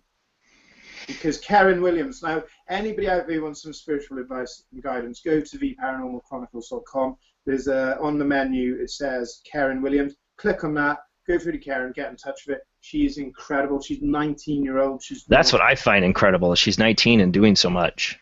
Absolutely incredible. She's only now got the confidence to start doing shows, so maybe me and Karen will come back, or maybe Karen will come on her own. And you guys are definitely welcome to come on the show. Oh, she's lovely. I don't think she'll be up tonight because it's 5 a.m. You're right. She's 19 and it's a weekend. But she's incredibly gifted and talented. And she is a strong believer that spirit will try and contact you for your dreams. I'm a big, strong believer in that as well. Yeah. And so we will ask, what are you dreaming? Do you remember? I feel kind of embarrassed. I've asked that on reviews, but not every time I've done an interview with a client. I've done it when I felt like it was appropriate for the investigation, but it is something I think is a good question. You probably should ask almost every time. Yeah, it's, if somebody's invited you to help them on an investigation or delve into what is a perceived haunting, don't be afraid to ask questions that may seem a little bit personal. Don't think, it's all about just setting up the night vision camera and the EVP device. I ask, are you having, nightmares or anything that's affecting you in your sleep? But I don't dwell farther into, what was the dream, because that's what you're kind of getting into. You're wanting to know kind of, too, what they're dreaming. It's really important for me. I want to know all the nuances of my subject. Now, that's great. I've spent a lot of time studying body language, micro-expressions, so I will watch you. I will study you. So you're a poker player too? I don't play poker. Yeah, you should, man. That's what I get into, micro-expressions and stuff, because I used to play poker. Not much anymore. Well, you were a policeman, weren't you? So, very short time. No, I don't like to even say that on air. Very short time. Sorry. No, that's not your fault. I meant he was a bounty hunter. Sorry, put people off track. I work with dog. No. So, it's really important that you get to grips with your subjects and you spend some time, do some, classes on body language, micro-expressions, tone of voice. And with ghost sex violation, that was a tremendously difficult case. I actually brought in a psychologist with me because we're dealing with a woman that claims to be having sex with not one, but two spirits. One of them possibly an incubus. And she likes it. No. No, okay. I thought you said for a second there she liked it. Like, did I miss that? Okay, no, okay, I definitely got that wrong. Was it like the entity type thing where it was more of a sexual assault? So, you got, there's the Doris Biffa case in Southern California, which became the entity. Yeah, that's a very popular, famous case. Very famous, the Barbara Hershey film. I love Barbara Hershey, and I love that film. It's a really terrifying film. Now, the book is more terrifying, in my opinion. Yeah, definitely. And after I wrote A Most Haunted House, I thought about my next project, and it was going to be about imaginary friends. I really am intrigued. As obviously I've had my own personal experience, as we said at the top of the show, and I wanted to go further, and I wanted to collect as much information as I could from a variety of sources on what they believe the imaginary friends were. So using from the fact that The Most Haunted House had created this big wake effect, and people were contacting me, and they were very open with me because the book had been so open. People felt very easy to open up to me, and I was very grateful for that. So that was going to be my next project. So I spoke to this woman who'd had experiences, her and her sister, with a imaginary friend they called the Naughty Boy, which they had when they were kids. Wow. He'd pull at their feet, he'd bounce from bed to bed, and the mum would run up and tell him off, and they'd be like, it's the naughty boy, blah, blah, blah. And there was that. And, again, I started to think about the Enfield poltergeist. Was this something similar to that? So I got to know this lady, and we were doing some work on her imaginary friend, and I thought, this would be great for my book. It's a really good start. So obviously then, what happened? When did it end? And she's like, well, the hauntings of my life never ended. And then she I knew that's what you were going to say. The naughty boy never went away, did he? Well, we're not sure if it's the naughty boy, because I don't want to say too much, because of course. There is a part of the book. Don't spoil your own book again. Oh yeah, I don't mind that. If people can read my book for free on Kindle Prime. Do you have Kindle Prime in America? Yes, not right now. Oh, we do. No, we have Kindle Prime. I don't have Kindle Prime. Yeah. But yeah, if you got Kindle Prime, you can download all my books for free. Obviously you have your memberships, Kindle Prime. So I'm not that precious where I'm going to come. Yeah, both the books I got were free on there. Yeah, just I think they're like $2 to buy. Of course, knowing my wife of how much she reads on Kindle and all that, I wouldn't be surprised if she secretly signed up for it again or something. It's good. You get loads of stuff. I don't work for Amazon, by the way. So this woman's having. So she's in life though. Whatever's happening paranormal wise, this has gotten sexual. So she starts divulging. When she was 16, she became a young mum. She had a son called Tyler in the book. Her name's Lisa in the book. This is a real woman. I have photographs, which I'm not allowed to divulge at this time. Not because of her, but because of the family. There's pictures of her naked with this thing wrapped around her, this light. Really intriguing. Oh, wow. Really good. She's naked in the picture, though? Yeah. 100% naked. Was somebody else taking the picture of her? Yeah. Yeah, I can see why I couldn't divulge that. Yeah, it's just really difficult for her to hold a relationship. So this woman is a really nice woman. I've met her. I spent a lot of time, spent 5 weeks interviewing her. The psychologist came with me, a female psychologist. Whatever happened, this woman believes it to be true. So whether it's psychological, it's a sleep disorder such as sleep paralysis or sexomnia, which is a new sleep disorder which has now been used in rape cases.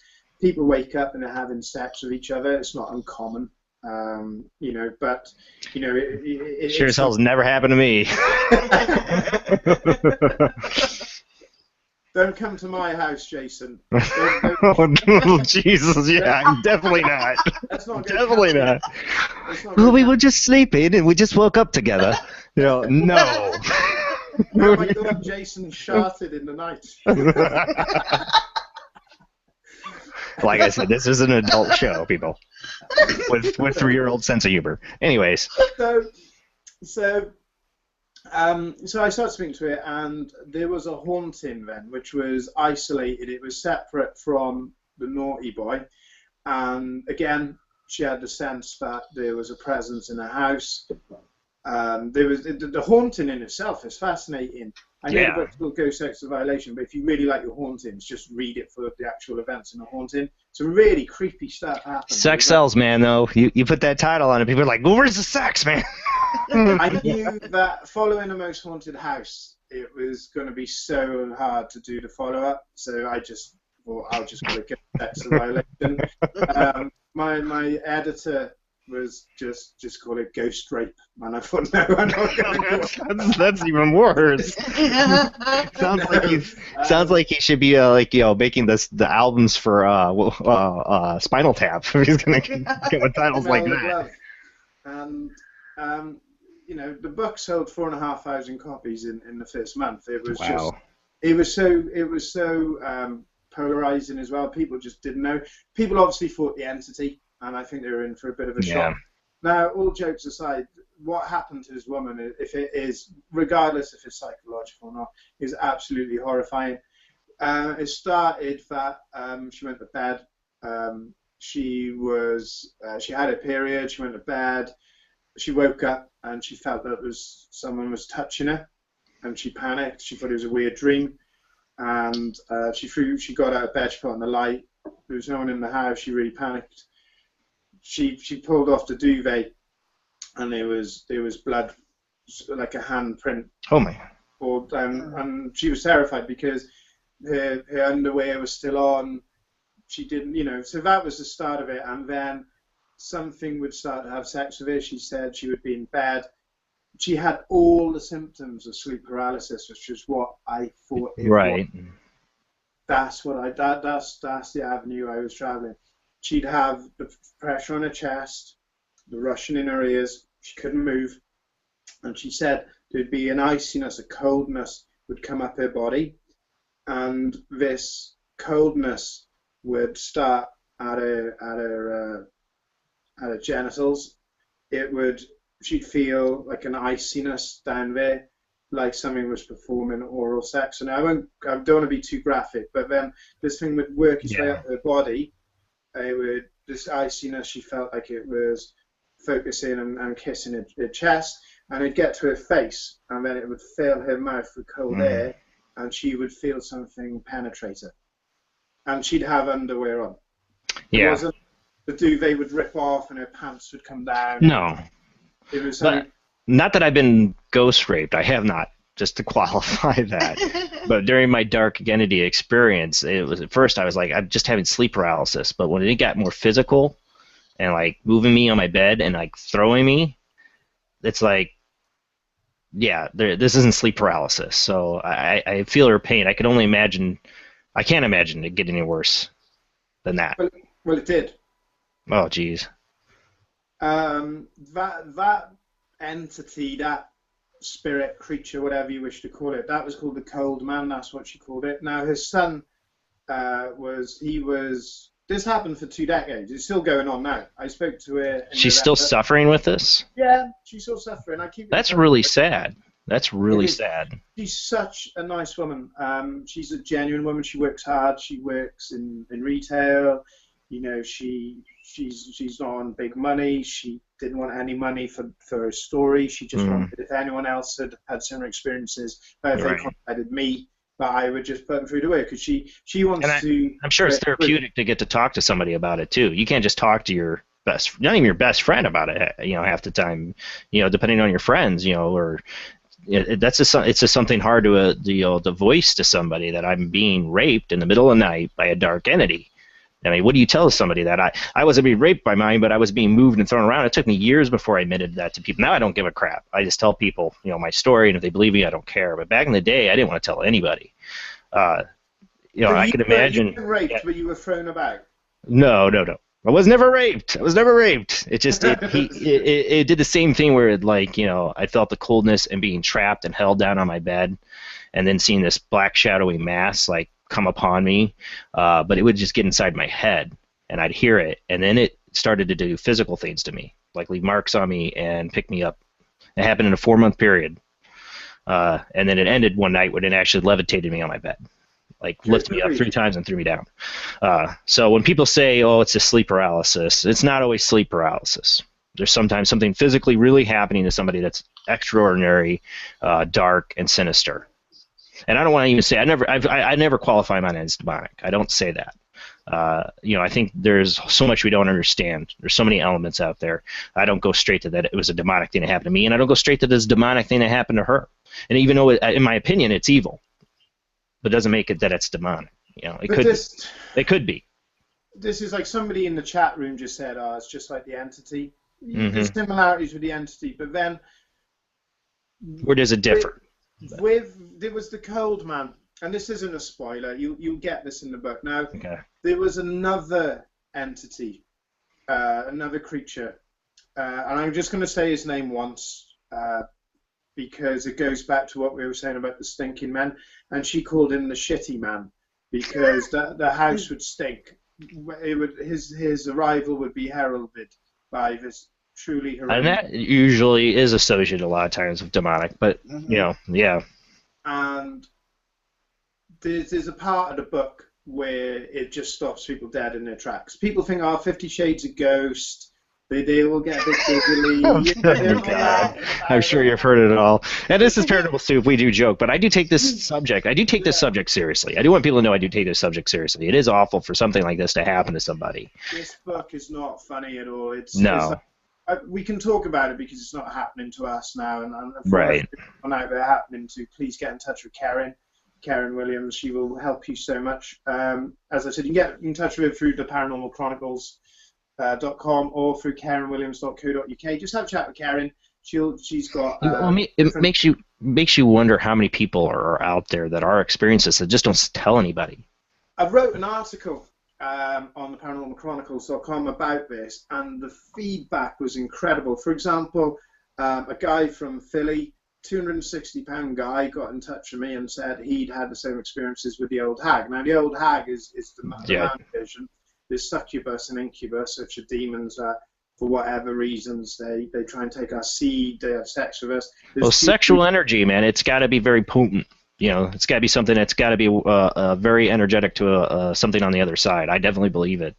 If there's any energy that a spirit would be after, would be sexual energy. Exactly. There's emotional, physical, and mental stimulants all happening in one act. And plus, it's the most base thing we can do to create life. It's a really important function of us.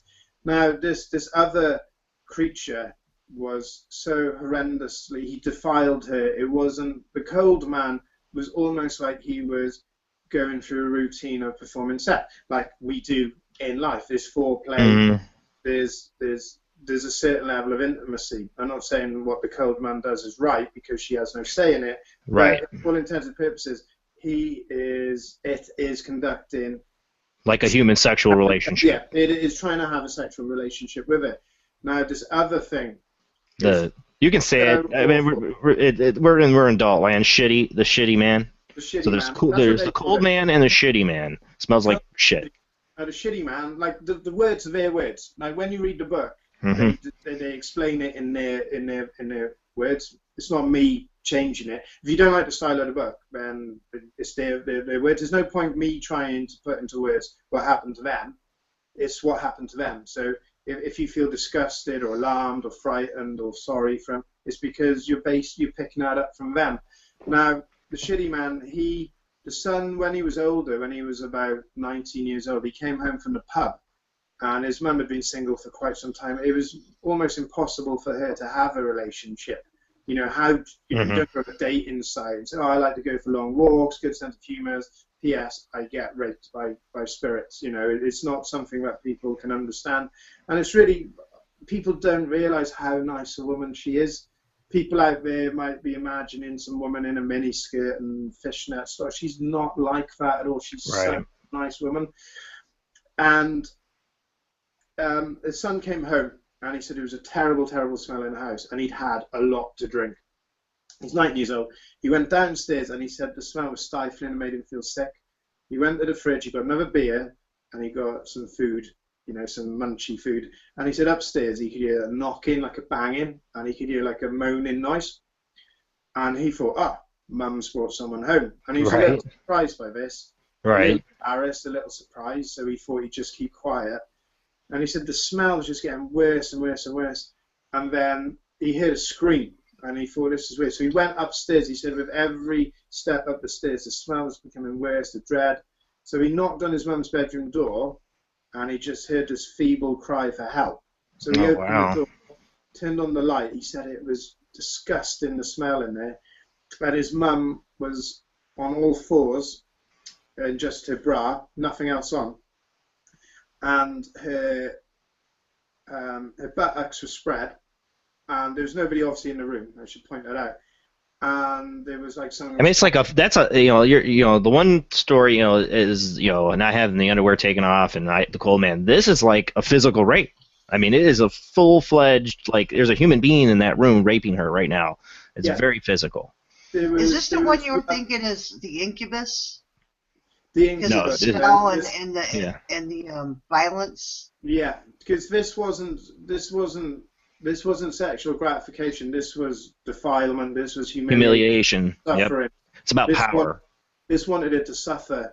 Her arm was behind her back, and also there was blood and feces coming out of it. The son went to grab her, and he was pushed against the wall, and he felt like he was being made to watch. And he vomited on himself, and that's the part of the book a lot of people find really difficult. Allegedly, she then was rotated to face him, and then she was just powerless to do anything, and the son watched it, and it was horrendous. Now, people say, well, why didn't you leave the house? Why didn't you just go? She did go somewhere else, but she met, it stopped. Something happens in the book, and it stopped for a while, and she got on with her life, and she met another guy, and she went to this guy's house, and they were having a relationship, and it was wonderful, and it started there then. So wherever she went, it just followed her. So it wasn't exclusive to the property or the building. It was latched onto her. Yeah. Now, the shitty man experience isn't happening anymore, and this is the really sad part, which a lot of people might find difficult to stomach. She's actually grown to accept the cold man. She describes it as like having a migraine. You have a migraine. Well, it's better than the cold. It's better than the shitty man. But who's to say they're not the same? What if cold man just was being shitty man that night? You know what I'm saying? Either thing that he's doing is wrong. So it's possible it's the same entity. She believes it's two because there was. I mean, tell people to trust their instincts. They have an instinct to feel for. It could be right. She said that the son had heard two voices having a row. There seemed to be, you'd hear one part of the haunt would be you would hear two people having a dispute, an argument.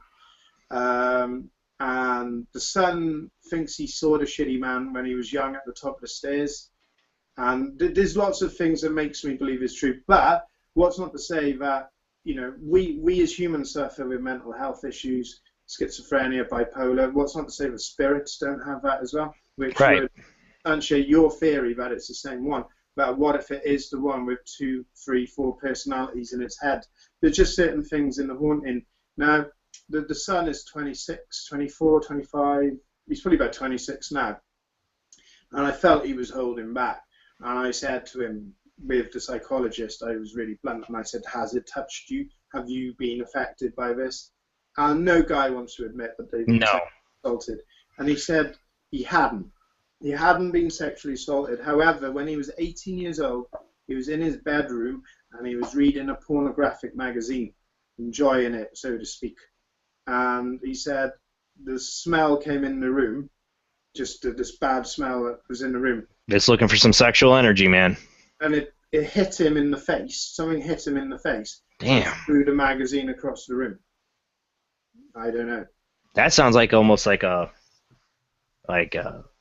personal, like self-righteous ghost or something. Like don't be reading that porno crap and smacking you in the face and throwing the magazine like you got caught by your parent. Really That's strange. abusive.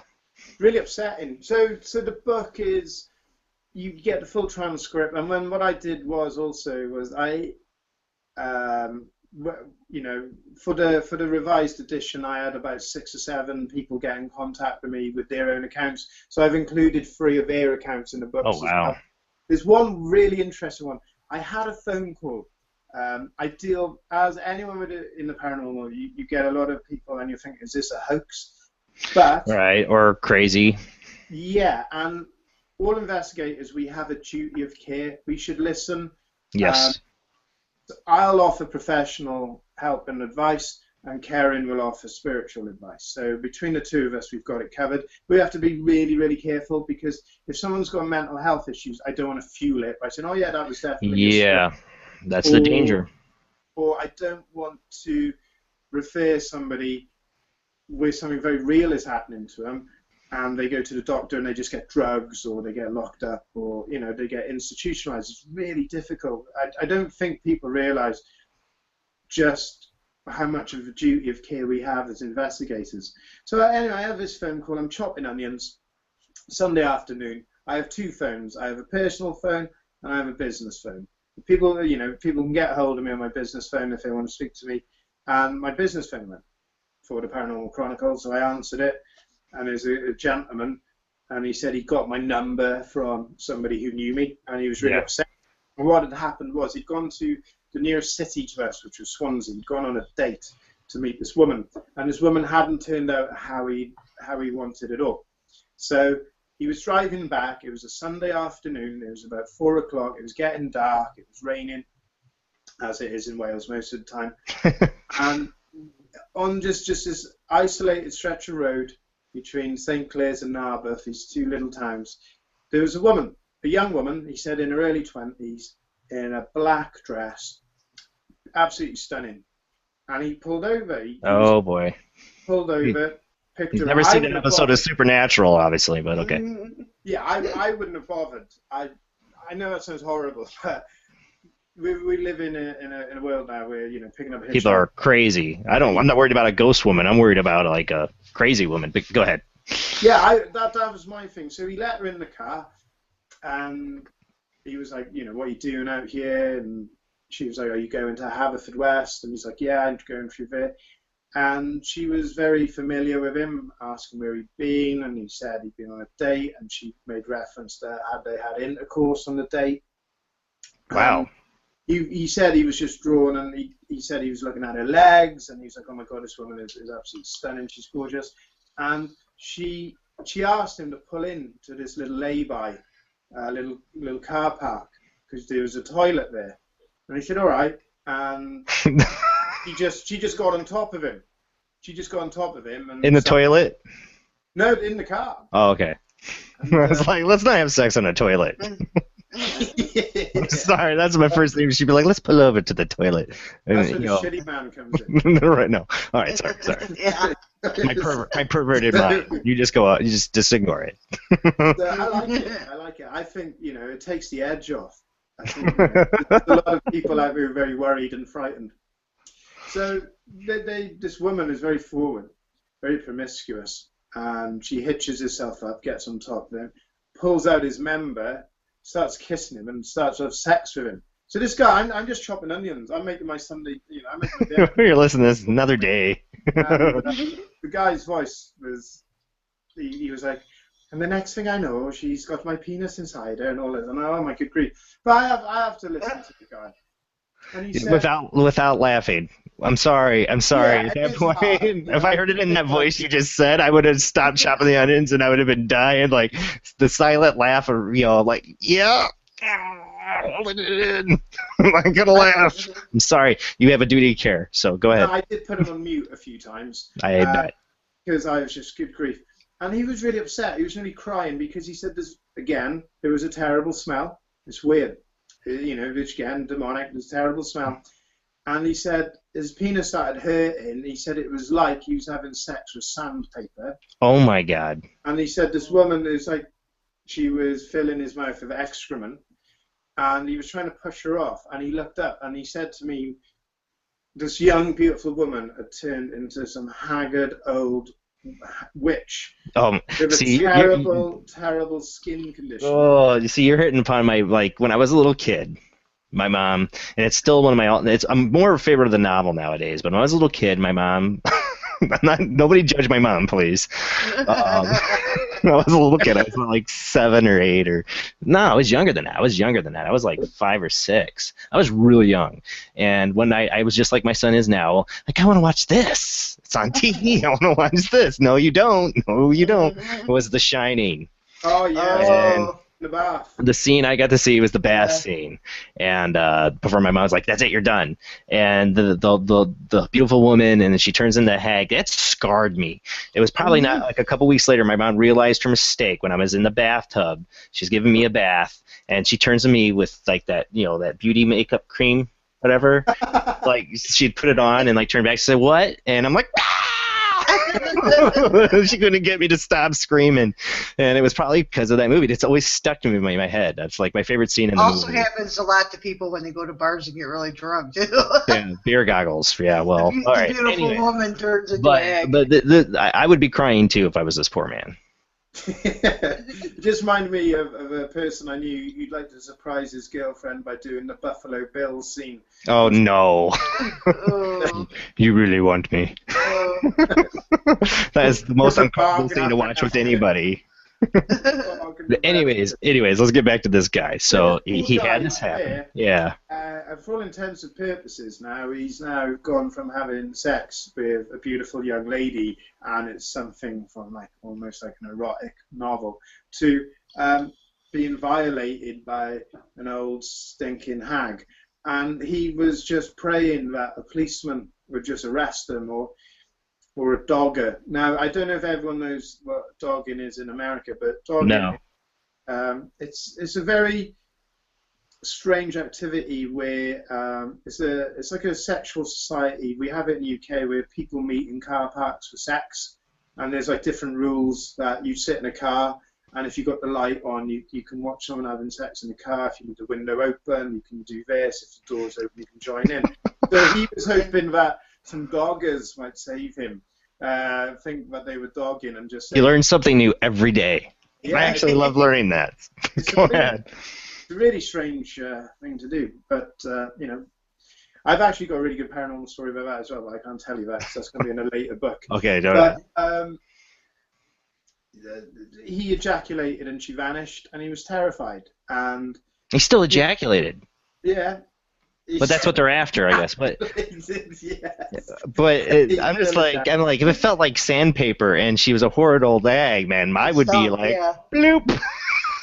She'd be like, no! Hey, honey, you look like that now. Don't expect me to keep going. Go back to what I saw like 10 minutes ago. I think he was committed to the act. I think he was nearly there. He was really committed. He was really committed. Or he was just really deep psychologically down into it. It's a bit, Well, you gotta ask. I mean, it's a reasonable question. If she turned into a hag, how does he ejaculate? How does he keep going? Well, he was on the brink, I imagine, and then it all happened, and it just, who knows, maybe it was supernatural. Maybe if any of your she brought it out of him. Yeah, that's what she was after. She vanished then, and I did some research for him, and I'd never heard from him after that, but I said, look, it's quite common for the old hag to steal the seed for whatever reasons. Maybe they have hybrid demons spawn somewhere, or whatever reason. I did a poll on the website for people. There's I can't remember the horrific encounter is one of the articles. There's a poll. Was it a witch? Was it an alien? Was it a hoax? Did he make it up? Was it psychological? Because you got to think he was very disappointed that he was unfulfilled with his date on the weekend. So what's not to say that this thing was on the hunt for that manifested through psychological disappointment. I'd be interested to know, if I was like, getting this call, like what road was it on, and has anybody else ever seen her on that road? It's the A3470. It's on the article. All the information's on the article, including a photograph of the stretch of road where it was allegedly picked up this lady. Go and check it out. It's. I definitely will. It's very, very detailed, the story.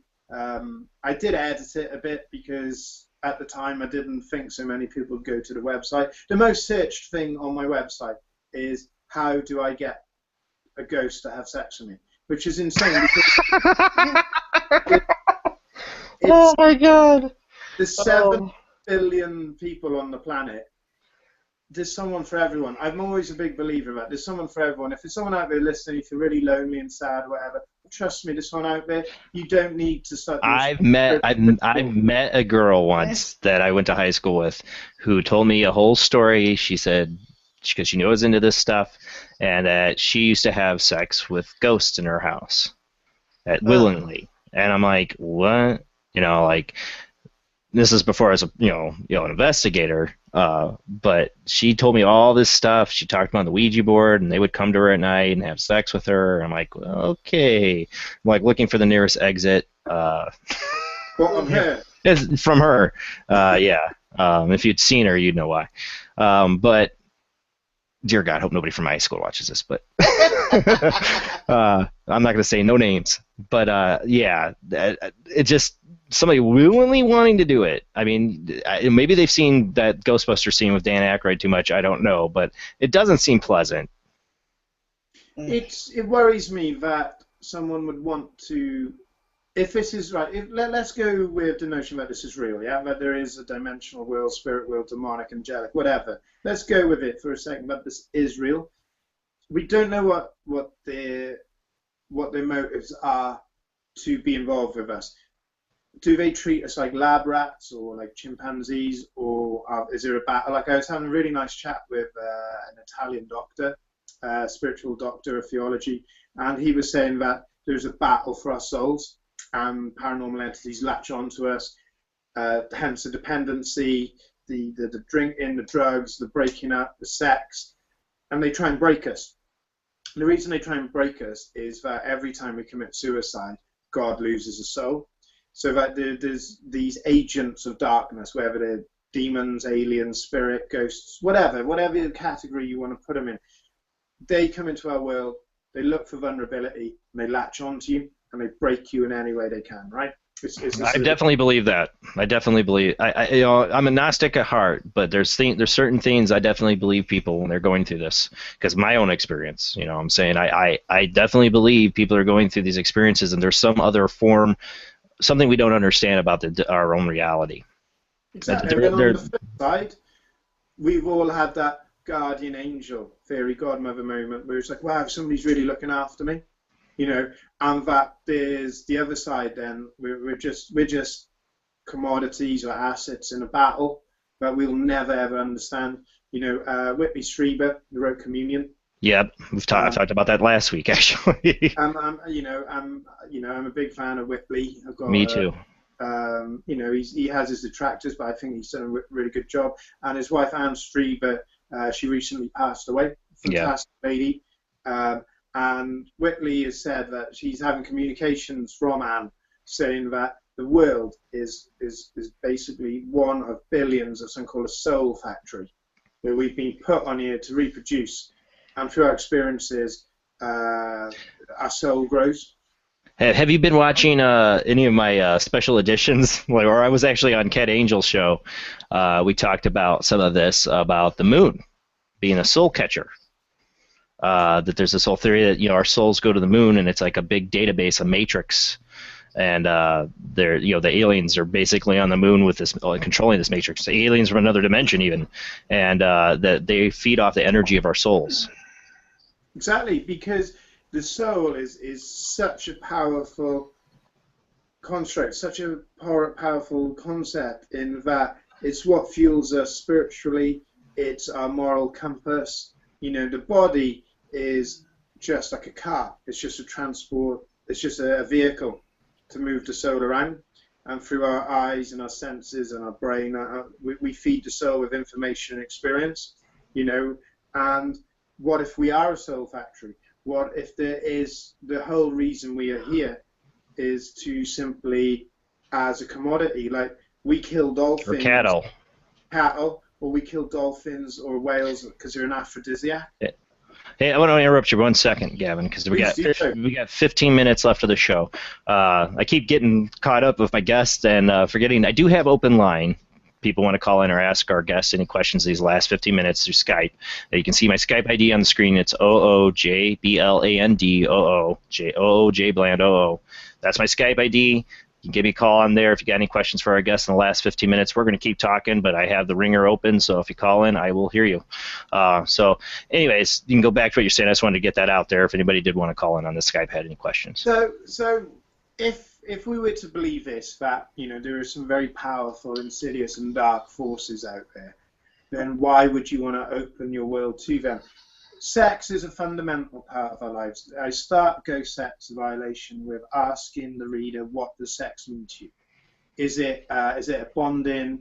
Is it just something pleasurable? Is it something to submit and commit to a relationship? Is it just good exercise? Some people are having too much, some are having not enough. Some people enjoy, I'm that one. yeah, people are like, no, I'm not having enough. But like, sex is really important, and we are conditioned to think about it a lot. Now, obviously, there's people out there that aren't feeling sexually fulfilled or not having any sex, and to open your world to the possibilities of inviting something dark that could latch onto you, it's not good. Lisa's story is a bad idea. Yeah. Yeah. Read Lisa's story in Ghost Sex Violation. She didn't want that to happen. She just wants an ordinary life. We live in a world now where you don't actually have to meet people to meet people. You've got social media, you've got dating websites. Hell, $20 will get you laid. Do you know what I mean? Now, just wait, people. Coming in the future, you got a couple of avenues coming for you people. It's going to be either virtual reality sex or it's going to be robots. Exactly. Robots so real, you can have sex just like Westworld. You'll be able to have sex with Yul Brynner. Oh my God. The guys as well. So like, my advice is, if you're really, as I said, 300,000 people visit the website plus every year. Everyone is talking about ghost sex. A lot of people search in my website for how to. I can't believe that's your number one. I should believe it, but I can't believe that's your number one search on your website is how do I have sex with a ghost? What I think we should do is at a later date, we should have a follow-up show, Jason, and what we'll do, we'll go through a lot of the stuff. I'll put a thing out there so you can get some people to call in and give us their experiences on it as well. I would love that. Well, that's what I'm building towards with my show. Is I want people's personal experiences. I want to hear about them. Like you, I'm an avid fan of hearing ghost stories, but I'm an avid fan not just of a good ghost story, but of expanding what we believe of reality. There's something going on here with these dark entities. They're feeding off of an energy, in my opinion. We're electromagnetic beings, and I believe when we are in that peak of orgasm, there's some kind of major energy going on there, and that's what they're feeding on. That's what they need. I mean, isn't there a show on Netflix about that? I don't know. I haven't watched the show but it's about a woman. She's kind of like an entity or whatever, and she gets her energy from sex. I can't think of the name of the show, but this stuff goes back to the ancient days. There's in all cultures. All cultures had some form of an incubus and a succubus. Because everybody, in some sense, there's somebody, not everybody's had the experience, but there's been people throughout the ages have all had that experience of being held down and being violated in the middle of the night. Well, as I said, this guy from Philadelphia contacted me, and he said, look, I hadn't even gone to sleep yet. He said, I'd literally gone to bed, and he said, I'm a 260-pound black guy from Philly. He says he can handle himself. And he said this woman was just on top of him. He thought he was having a heart attack. He couldn't move. He said it was agonizing. That's on the website. There was a woman who was practicing yoga, and she said she was just pushed on the floor. Her trousers, whatever they were, her shorts, whatever, were pulled down. Someone just had sex with her on the floor. There's so many people coming forward. I've probably had 300-400 witness testimonies of violation. The name of that show, by the way, Sandy DeLong in my chat got it, is Lost Girl. That was the name of the show on Netflix. Oh, yeah. Yeah, that's what I was referencing. Thank you, Sandy. So, there's something out there. There's things that want our energy, like a most haunted house. there was something really fueled on the negativity created by what was happening in the house, was making the relationship break up. I mean, ghost sex. My books all seem to focus on relationships breaking up, because you've got to ask ourselves, all these bad stuff happening, people getting ill, people having dependency issues, relationships breaking up, depression, mental health. How much of that is caused by the potential that there are dark things that enter our world and try and break us for whatever reason? You know, we just don't know why they want us. We'll never understand their motives. It's like trying to explain to a chimpanzee why I'm going to use a microwave or how a car works. It's just something it's never going to be able to comprehend. But when you say that we're never going to understand their motives, I think so much is like, God, that's you could take that and say that about aliens. You can say that about all the these things in the paranormal realm. It's like we are in behind. There's a veil we're all not poking through. Seeing what's going behind the magic curtain. Why are there abductions? Why are there sexual violations by spirits? Why are we the victims? We're just monkeys, so we're just a commodity. My next book, which will be out next year, will deal with the alien side of things. I think a few of the things we've picked up on tonight will be looked at in the book, about the motives of why these things are doing these to us. I'm not even sure these things are that different. It's really hard to separate demonic, spirit, and dimensional and alien beings, because they don't have very much regard for us. As we said at the top of the show, it's not all E.T. It's not all, Zach and me and all this kind of stuff. The aliens are cute and lovely and they really respect us, because they don't. Because we don't respect the planet we're on, and we don't respect animals. We domesticate animals, we eat animals, we breed them, we chop down everything as a resource or commodity to us, and we are probably just a resource or a commodity to a higher being than us. These poor people, they get abducted. Horrendous things are done to them. People are being found all across the world. Their armpit glands removed, their testicles removed. A woman was found in South America, not a drop of blood in her. Her sexual organs removed. It's terrifying that. Human mutilation cases, yeah. Just because you can put a lock on your door and have a handgun under your bed doesn't mean you're safe. You look at it in human terms of like, an intruder can't get into my house. These things can. Now they can walk through your walls. Yeah, they can traverse. No, my wife, we were talking about this the other night. We've talked about it a few times, and I mentioned on the show, she's terrified of alien abduction. I finally got her to watch Fire in the Sky the other night after. And yeah, she's terrified of that. Happening. She's like, I see a UFO. That's the first thing that goes in my mind. I don't want to see it. I want to get away. And she's never even seen any of those movies until just recently. She saw Fire in the Sky. It's just her own thought on it. Like her own imagination. Like, they can't be good if they can just take you at any time. Without your permission. It's not a cool thing, and yeah, that terrifies her. There's Travis from the guy from Travis Walton. Travis Walton and his brother-in-law. They still have lie detector tests to this day. Yeah. He's convinced. He's absolutely convinced what happened to him. And the guy who investigated it, who was played by James Garner, I believe. I think he's passed now, but he said something happened on that mountain. Something happened in those woods. Those guys did see something. But then I've heard lots of stuff that, they made it up, they needed money, blah, blah, blah. But I don't know. It's him with Communion. Whitley has built a whole career. People say, well, he was a struggling novelist. Has he just made this up? I don't know. He's really into it. He's really, really into it. And I'd say after all these years, you'd figure, like, I got my money, I'm done. If he was just faking it, he got his money. He's made his money a long time ago. Let's just be honest. I mean, the books, he did, radio, and the band's made his money. But he's still there. He's still writing. He's still talking about it. He's still, doing interviews about it. That's a commitment. If that's a commitment to a lie for the rest of his life. I mean, he could have taken the money and said, suckers, and walked away. But he's still talking about it. So to me, that leaves, the more it keeps going, the more validated to me it is.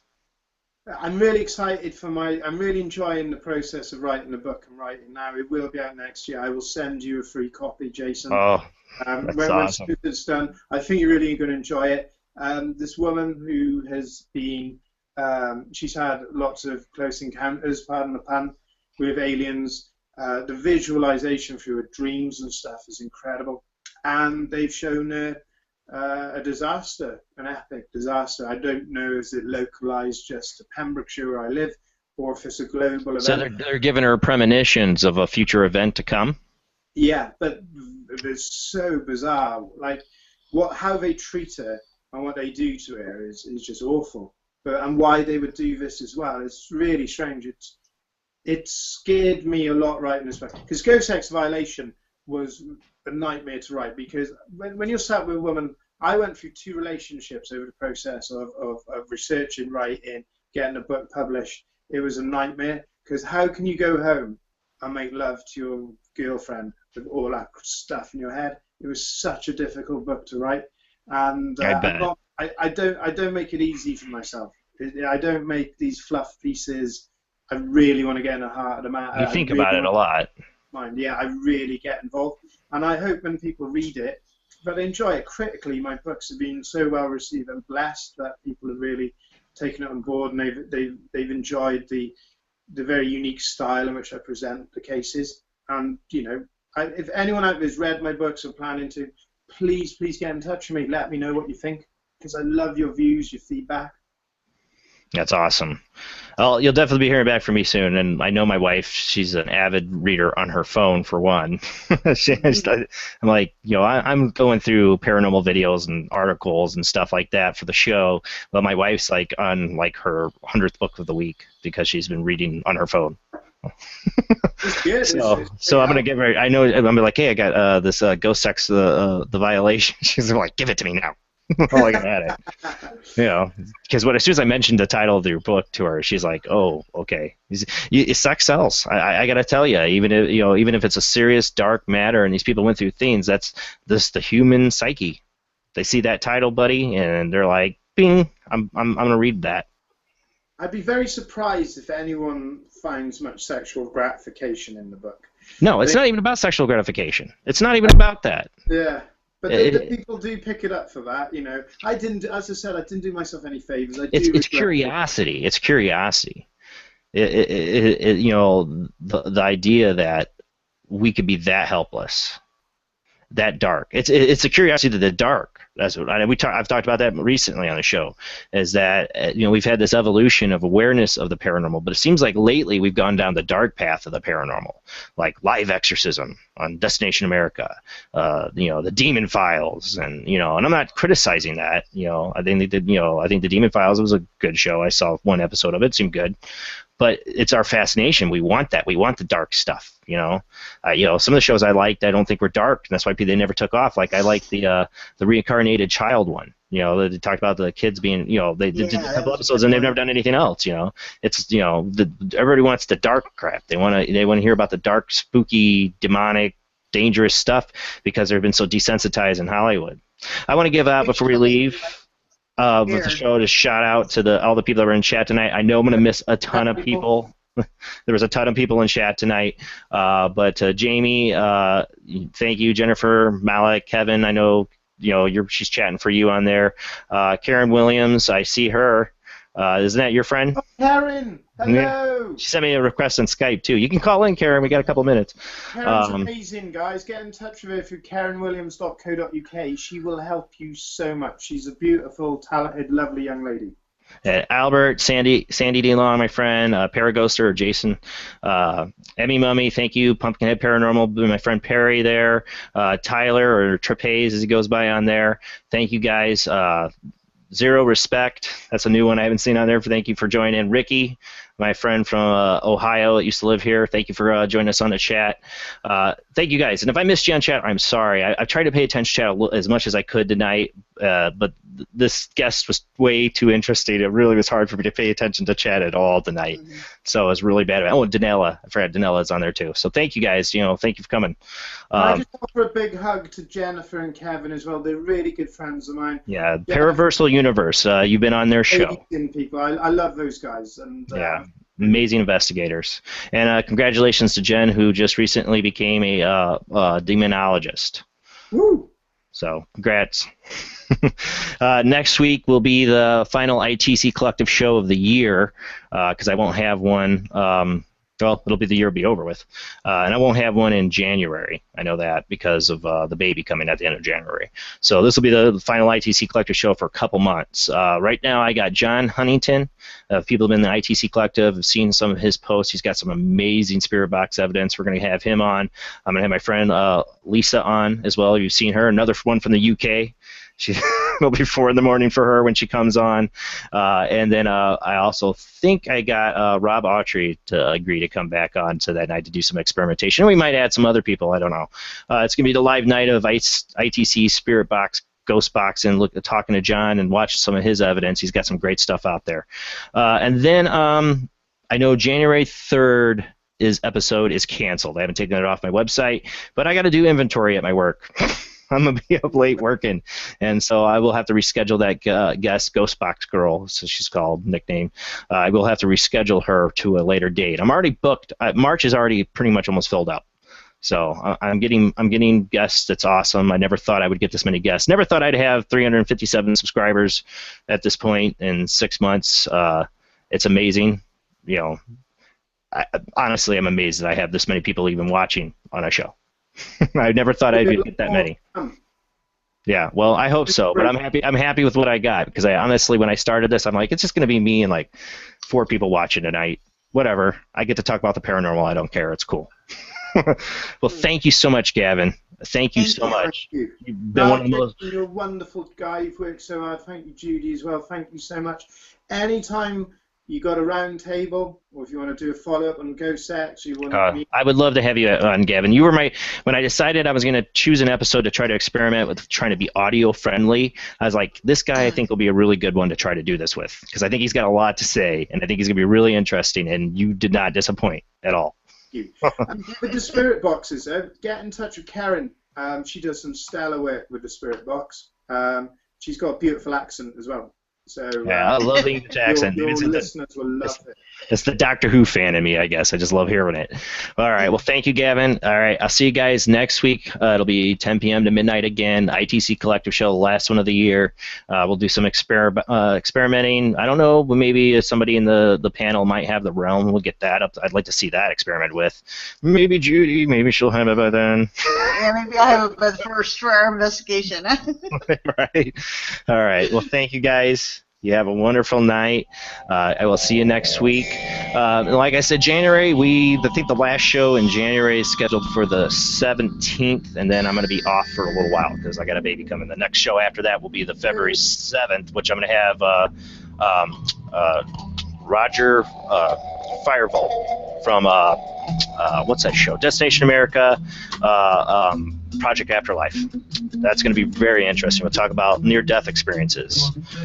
Guys, have a great night. See you next Sunday. And Gavin, definitely want you on again. Definitely want you on again. You were an awesome guest. You'll never get rid of me, huh? And definitely on a panel. That'd be awesome. All right, man. Have a good night, guys. Leave your soul behind. All the signs align, and what you don't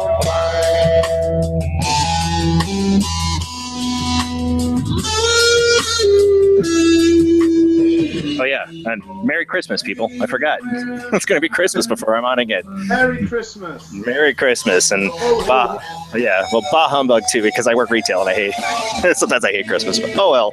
Have a great Christmas, guys. I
Again, next Sunday, 10 p.m. to midnight, will be the last ITC Collective show of the year. Maybe we'll get the spirits to talk before the new year.